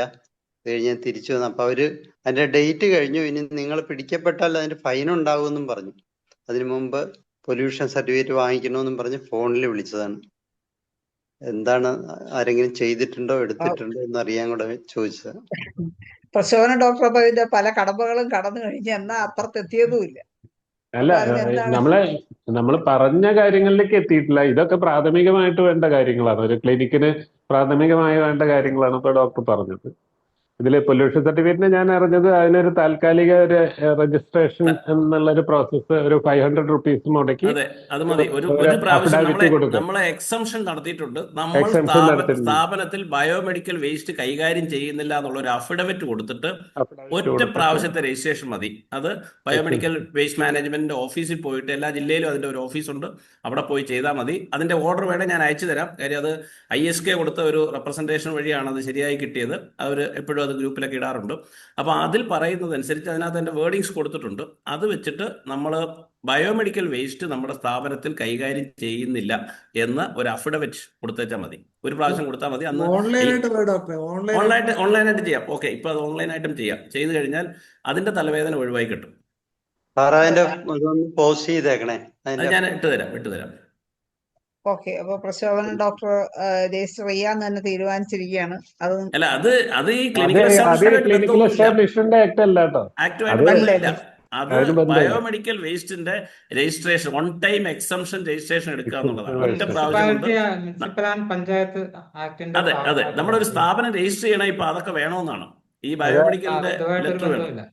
മുനിസിപ്പാലിറ്റിയിൽ രജിസ്റ്റർ ചെയ്യാനല്ലേ? അല്ലല്ല, ആ, പഞ്ചായത്തിലും അത് വേണം. പഞ്ചായത്തിലാണെങ്കിലും പക്ഷെ വേണം. ആ പഞ്ചായത്തിലാണ്. പഞ്ചായത്തുകാര് പലപ്പോഴും പക്ഷെ പല ചോദിക്കാറില്ല. പഞ്ചായത്തുകാർക്കും ഇതൊന്നും അറിയാൻ പാടില്ല. ആ പഞ്ചായത്ത് പലതും അതെ, പല അറിയാൻ അല്ല പാടില്ല. പഞ്ചായത്തിലൊന്നും നമ്മളെ അറിയത്തില്ല. പഞ്ചായത്തിലൊന്നും ചോദിച്ചില്ല, അതാണ് ഞാൻ അതെ, പറഞ്ഞത്. അതൊന്നും ചോദിക്കുന്നില്ലെന്നേ ഉള്ളൂ. ഇതുപോലെ ഈ പൊല്യൂഷന്റെ ഓഫീസിൽ നിന്ന് ചിലപ്പം വിളി വരും. അവര് ചിലപ്പോൾ കുറച്ച് വിളിക്കുക. കഴിയുമ്പോൾ അവർക്ക് അവര് കാശ് വിളിക്കും. കിട്ടുന്ന കാര്യമല്ലേ. അതെ അവരുടെ അതെ. ഫണ്ട് ശരിയാവും. അവിടെ ആ അതിന്റെ രസം എന്ന് വെച്ചാൽ അവിടെ 500 രൂപ ഫീസ് ആണെങ്കിലും അവര് തന്നെ 2 സ്റ്റാഫിനെ അല്ല, ഡെയിലി വേസ് കുട്ടികളെ ഇരുത്തിയിട്ട് അവരാണ് ഇപ്പൊ ഓൺലൈനിൽ ചെയ്യാന്ന് പറഞ്ഞു അവരെ കൊണ്ട് ചെയ്യിച്ചെടുക്കും. അതിനൊരു ഫീസ് അവർ വാങ്ങുന്നുണ്ട്. ഞങ്ങൾ എറണാകുളത്ത് നമ്മുടെ ഹോസ്പിറ്റലിൽ അതാണ് ചെയ്തപ്പോഴാണ്. ജില്ലാ ഓഫീസിലായിട്ടാണ് അയക്കേണ്ടത്. ജില്ലാ ഓഫീസിലാണ്. പൊല്യൂഷൻ ഒരു ഓഫീസേ ഉള്ളൂ. എല്ലാ ജില്ലയിലും ഒരു ഓഫീസാണ് ഉള്ളത്. അതെ. അതാത് ജില്ലാ ഓഫീസിലാണ് പോകേണ്ടത്. അത് ഈ നേരിട്ട് പൊല്യൂഷൻ പോയാൽ വലിയ അതെ പുലിവാലാണെന്നാണ് അതെ, ഞാൻ അതാണ് കേട്ടിട്ടുള്ളത്. നേരിട്ട് പോയ വലിയ പുലിവാലാണ്. നമ്മൾ അത് അനുഭവിച്ചത്. അതുകൊണ്ടാണ് ഞാൻ പറഞ്ഞത്. അതാണ്. അപ്പൊ പോണ്ട ഇതിനൊന്നിനും അവര് ഒന്നും. ലൈനിൽ പോയാൽ സാധാരണ മതി. ഒരു ഓഫീസ് പോലെ അല്ലാന്ന് പറഞ്ഞു അവരുടെ ഉം, പെരുമാറ്റവും മറ്റു രീതികളൊക്കെ. ഉം, നേരിട്ട് പോയാൽ ഭയങ്കര ബുദ്ധിമുട്ടാണ്. പ്രത്യേകിച്ച് എറണാകുളത്ത് പൊല്യൂഷൻ ഓഫീസിൽ നമ്മൾ പോയതാണ്. പിന്നെ അവസാനം അവർ തന്നെ പറഞ്ഞു അവിടുത്തെ എൻ്റെ ഒരു ചെയ്തു തരുന്ന ഒരാളുണ്ട്, അവരെ ഏൽപ്പിച്ചാൽ മതി, അവരുടെ ഫീസ് കൂടെ കൊടുത്തിട്ടാൽ മതി. അങ്ങനെ 1000 രൂപ മറ്റോ കൊടുത്തപ്പം ഈ 500 രൂപയുടെ കേസ് അവർ തന്നെ ചെയ്തു തന്നു. നമ്മൾ ഓൺ ടൈം എക്സംഷൻ എടുക്കുകയാണ്. പിന്നീട് നമ്മൾ അവിടെ ബയോമെഡിക്കൽ വേസ്റ്റ് ഉണ്ടെന്ന് കണ്ടെത്തിയാൽ വലിയ ഈ പറഞ്ഞ പോലെ പിഴ അവിടെയും കൂടുതലുണ്ട്. അതൊക്കെയാണ് ഈ പ്രശ്നങ്ങൾ. അല്ല, ഹരിതകർമ്മസേന നമ്മളോട് എല്ലാ മാസവും 100 രൂപ വെച്ച് അത് അത് വാങ്ങിക്കുന്നു. അത് അല്ല, വേറെ അതൊക്കെ പഞ്ചായത്തിന്റെ അത് ഇതിൽ വേറൊരു പെട്ടതാ. സംഭവം. അത് ഹരിതകർമ്മസേന സാധാരണ ഇപ്പൊ ബോട്ടിൽസ് ഒന്നും എടുക്കാറില്ലായിരുന്നു, പൈസക്ക് വരും. അപ്പൊ ഞാൻ പറഞ്ഞു ഒന്നാലും ബോട്ടിൽ എടുക്കുക, എന്നിട്ട് പൈസ തരാം, അല്ലെങ്കിൽ പൈസ തരില്ല, ലൈസൻസ് എടുക്കുമ്പോൾ അത് പ്രശ്നമാവും. അങ്ങനെ പറഞ്ഞ് ബഹളം ഉണ്ടാക്കിയപ്പോ ഇപ്പൊ അവര് എല്ലാ മാസവും വന്ന് ബോട്ടിൽ വാങ്ങിക്കൊണ്ടുപോകും. 100 രൂപ കൊടുക്കണോ? ഓ, അപ്പൊ നമ്മുടെ ഓക്കെ. ബയോ വേസ്റ്റ് അപ്പോഴേ തീർന്നു കഴിഞ്ഞു. പിന്നെ ഇവര് രജിസ്റ്റർ ചെയ്യണം, ഇനി അതിന് ഫീസ് അടയ്ക്കണം. ബയോവേസ്റ്റ് ഉണ്ടെന്ന് മറ്റവരോട് പറയാൻ നിൽക്കണ്ട, പറഞ്ഞു കഴിഞ്ഞാൽ പണിയാവും. നമ്മൾ ബയോവേസ്റ്റ് ഇല്ലെന്നാണ് സത്യവാങ്മൂലം കൊടുക്കേണ്ടത്. അതെ അതെ. അല്ല, ഞാനൊരു കാര്യം പറയട്ടെ ഇതേ ആ ഗവൺമെന്റിന്റെ കൺക്ലൂഡ് ചെയ്യാം. FAQ കിടപ്പുണ്ട്. ദേവരാജൻ ഡോക്ടർക്ക് പറഞ്ഞ് കൺക്ലൂഡ് ചെയ്യാം. അതുപോലെ അല്ല, ഓരോരുത്തർ ഗവൺമെന്റിന്റെ FAQ കിടപ്പുണ്ട്. Frequently asked questions, asked questions. Okay. അത് ഗവൺമെന്റ് സൈറ്റാണ്. അതിൽ വളരെ വ്യക്തമായിട്ട് കൺസൾട്ടേഷൻ മാത്രമുള്ള സ്ഥാപനങ്ങൾക്ക് രജിസ്ട്രേഷൻ, ആംഡ് ഫോഴ്സിന്റെയും clinical establishment owned, controlled or managed by armed forces and clinical establishment offering only consultation service are not covered under act. ഇത് government സൈറ്റാണ്. കേരള ഗവൺമെന്റ്.com എന്ന് പറഞ്ഞ ഗവൺമെന്റ് സൈറ്റാണ്. അത് ഇനി ക്ലിനിക്കൽ എസ്റ്റാബ്ലിഷ്മെന്റ് എന്ന് പറഞ്ഞ് സെർച്ച് ചെയ്യുമ്പോൾ അതിൽ FAQ കാണും. ആ FAQവിൽ ചെയ്ത് നിങ്ങൾ ഒരുപാട് ക്വസ്റ്റ്യൻസ് ഉണ്ട്. അതിൽ ഒരു ക്വസ്റ്റ്യൻ ആണ്, അതിൽ are there any clinical establishments that are not covered under the purview of the act. ഇതാണ് ക്വസ്റ്റ്യൻ. ആ ക്വസ്റ്റ്യന് ഓൾറെഡി കിടക്കുന്ന ക്വസ്റ്റ്യൻ ആണ്. അതിനുള്ള മറുപടിയാണ് ഞാനിപ്പോൾ വായിച്ചത്. അത് ഞാനിപ്പം ഇങ്ങോട്ട് പെട്ടെന്ന് അതിൻ്റെ കോപ്പി ഇടാനെന്ന് വെച്ച് കഴിഞ്ഞാൽ ഇവിടെ അതെടുത്ത് ഇടാനായിട്ട് ഞാൻ നേരത്തെ തയ്യാറാക്കിയിരുന്നില്ല ഒന്നത്.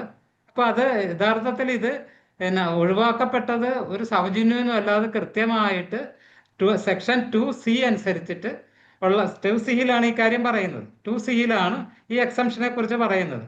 അത് സെൻട്രൽ ഗവൺമെന്റിന്റെ ആക്ടിലും ഉണ്ട്. അത് ആരും തന്ന സൗജന്യം ആരെങ്കിലും കഷ്ടപ്പെട്ടിട്ട് നേടിയതൊന്നുമല്ല. അത് അവിടെയുള്ള നിയമത്തെ ഇവിടുത്തെ നിയമത്തിന് മറികടക്കാനാവില്ല. പിന്നെ അശോക് കുമാർ ഡോക്ടർ പറഞ്ഞതല്ല ശരി, ഒരുപാട് സംസ്ഥാനങ്ങൾ ഇപ്പോഴും ഇത് പാസ്സാക്കാത്തതുണ്ട്. നമ്മുടെ അടുത്തുള്ള തമിഴ്നാട്, ആന്ധ്രാപ്രദേശ്, തെലുങ്കാന ഉൾപ്പെടെ ഈ ക്ലിനിക്കൽ എസ്റ്റാബ്ലിഷ്മെന്റ് ആക്ട് പാസ്സാക്കാത്ത ഒരുപാട് കേന്ദ്രഭരണ പ്രദേശങ്ങളുടെ കാര്യം ശരിയാണ്.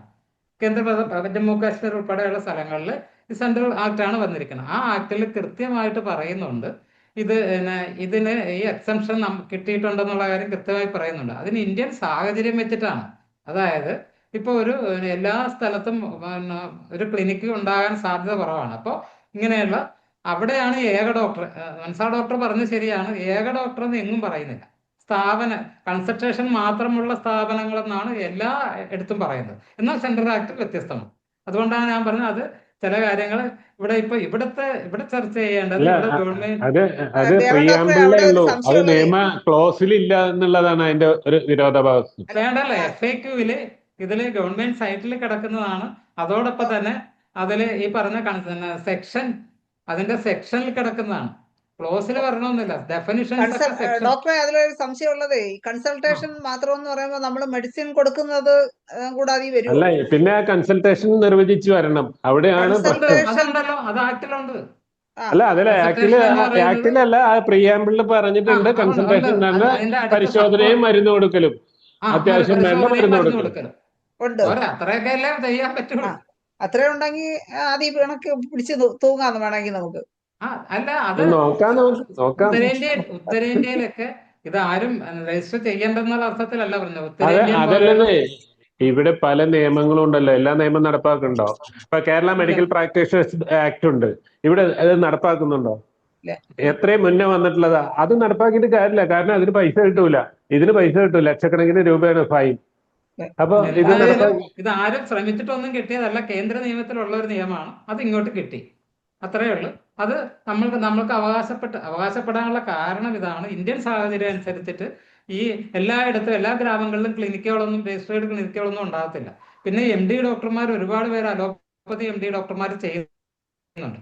ഇത് അശോക് കുമാർ ഡോക്ടർ പറഞ്ഞ പോലെ അല്ല, ഇത് ഹോമിയോപ്പതിക്ക് മാത്രമല്ല, ഇങ്ങനെ ചെയ്യുന്ന എല്ലാവർക്കും, ഈ കൺസൾട്ടേഷൻ മാത്രം ചെയ്യുന്ന എല്ലാവർക്കും ഉപയോഗിക്കാമെന്നും ഇതിൽ കൃത്യമായിട്ട് പറയുന്നുണ്ട്. ഇതിലെ വേറൊരു കാര്യം ദേവൻ ഡോക്ടർ ഓക്കെ. അപ്പൊ ദേവൻ ഡോക്ടർ പറഞ്ഞത് എനിക്ക് രജിസ്റ്റർ ചെയ്യേണ്ടെന്ന് അഭിപ്രായമില്ല. രജിസ്റ്റർ അതല്ല ഞാൻ ചെയ്യാനുള്ള സ്വാതന്ത്ര്യമുണ്ട്, അവകാശമായിട്ടുണ്ട്. ഡോക്ടർ പറഞ്ഞത് വളരെ വ്യക്തമാണ്. ഇത് ഇപ്പൊ ഇങ്ങനെ ആ ഒരു FAQല് പറഞ്ഞിട്ടുണ്ട്. കൺസൾട്ടേഷൻ മാത്രമുള്ള സ്ഥാപനങ്ങൾ രജിസ്റ്റർ ചെയ്തില്ലേലും കുഴപ്പമില്ല എന്ന് പറഞ്ഞിട്ടുണ്ട്. ഡോക്ടർ മനസ്സിലാക്കിയതും ഡോക്ടറുടെ അഭിപ്രായവും അതാണ്. ഇപ്പൊ ഡോക്ടർ അങ്ങനെ ഉണ്ടെന്നും വ്യക്തമായി തന്നെ പറയുന്നുണ്ട്. ഗവൺമെന്റ് സൈറ്റിലാണ് അത് കിടക്കണം. കേരള ഗവൺമെന്റ് അതിന് ആർക്കെങ്കിലും സംശയം ഉണ്ടെങ്കിൽ ഡോക്ടർ പറയുന്ന സൈറ്റ് ഒന്ന് പരിശോധിച്ച് നോക്കുക. അതാണ് പറയുന്നത്. ഓക്കെ. സൈറ്റ് സംശയം ഉണ്ടെങ്കിൽ ഡോക്ടർ ഒന്ന് അത് കോപ്പി ഇടാം. അതിന്റെ സൈറ്റ് അല്ല, ഞാൻ അതിന്റെ സ്ക്രീൻഷോട്ട് എടുത്തായിരുന്നു. അല്ല, എനിക്ക് തോന്നുന്നത് ആ മിനിറ്റ്സിന്റെ ഒരു വാലിഡിറ്റി തന്നെ ആ FAQന് ഉണ്ടാവുള്ളൂ എന്നാ തോന്നുന്നത്. മിനിറ്റ്സിൽ പറയുന്നത് ഒരിക്കലും സെക്ഷനിൽ വരത്തില്ല. മിനിറ്റ്സ് എന്ന് പറയുന്നത് ഒരു മീറ്റിംഗ് കൂടുമ്പോൾ തീരുമാനിച്ച് അവിടെ മാത്രം റെക്കോർഡ് ചെയ്യുന്നതാണ്. സെക്ഷൻ എന്ന് പറയുന്നത് ഈ ആക്ടിലുള്ള സംഭവമാണ്. സെക്ഷൻ 2C എന്ന് പറയുന്നത് ആക്ടിലുള്ളതാണ്. ആ 2C എന്ന് പറഞ്ഞാൽ ആ പ്രിയാമ്പിൾ നിർവചനം മാത്രമാണ്. പക്ഷെ അത് നിയമത്തിൽ പറഞ്ഞിട്ടില്ല എന്നുള്ളതാണ്. അവിടെയാണ് അതിന്റെ കൺഫ്യൂഷൻ ഞാൻ പറയുന്നത്. നിയമത്തിന്റെ ക്ലോസുകളിൽ എല്ലാ ക്ലിനിക്കും എന്നുള്ളതാണ് പറഞ്ഞിട്ടുള്ളത്. അതാണ് അതിന്റെ ഡിഫറൻസ്. നിലവിലും എല്ലാ ക്ലിനിക്കുകൾക്കും രജിസ്റ്റർ ചെയ്യാം. എന്നാൽ എന്തുകൊണ്ട് അവിടെ ഒരു വാക്ക് ഉപയോഗിച്ചില്ല? എല്ലാ ക്ലിനിക്കുകൾക്കും എക്സെപ്റ്റ് എന്ന് പറഞ്ഞിട്ട് എന്തുകൊണ്ട് ഇത് ഉപയോഗിച്ചില്ല എന്നാണ് ചോദിക്കുന്നത്. അത് ചെയ്യുന്നവര് ചെയ്യട്ടെ. അല്ല, ചെയ്യുന്നവര് ചെയ്യാനൊന്നും എളുപ്പമല്ല. അത് നിയമം ഉണ്ടാക്കിയവരെക്കാളും നമ്മളാണ് പ്രശ്നം. ഇത് കാണുന്നത് എന്തായാലും കാണുന്നതും കേൾക്കുന്നതും ഒരു തലവേദന തന്നെയാണ്. എന്തായാലും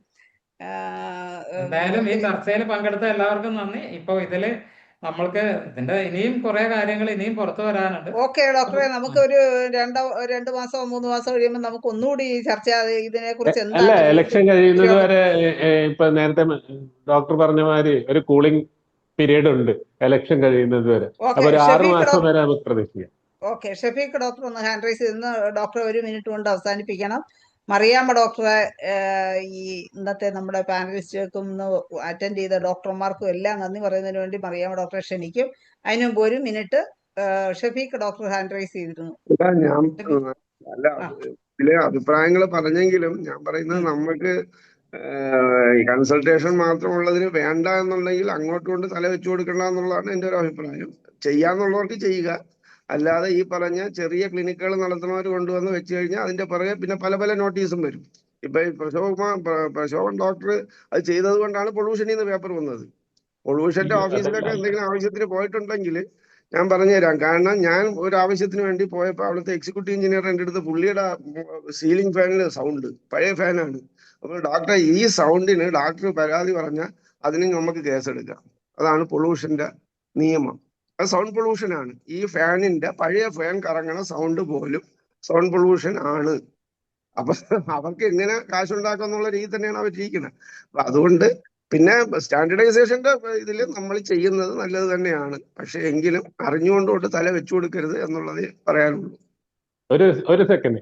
അങ്ങനെയാണെങ്കിൽ എന്തിനാണ് ഈ 3 കാറ്റഗറി ഈ ക്ലിനിക്കുകളുടെ ഇത് പറഞ്ഞിട്ടുള്ളത് എന്നും കൂടി നമ്മൾ ഒരു ചോദ്യമാണ്. അതിന് 3 കാറ്റഗറി പറഞ്ഞിട്ടുണ്ട്.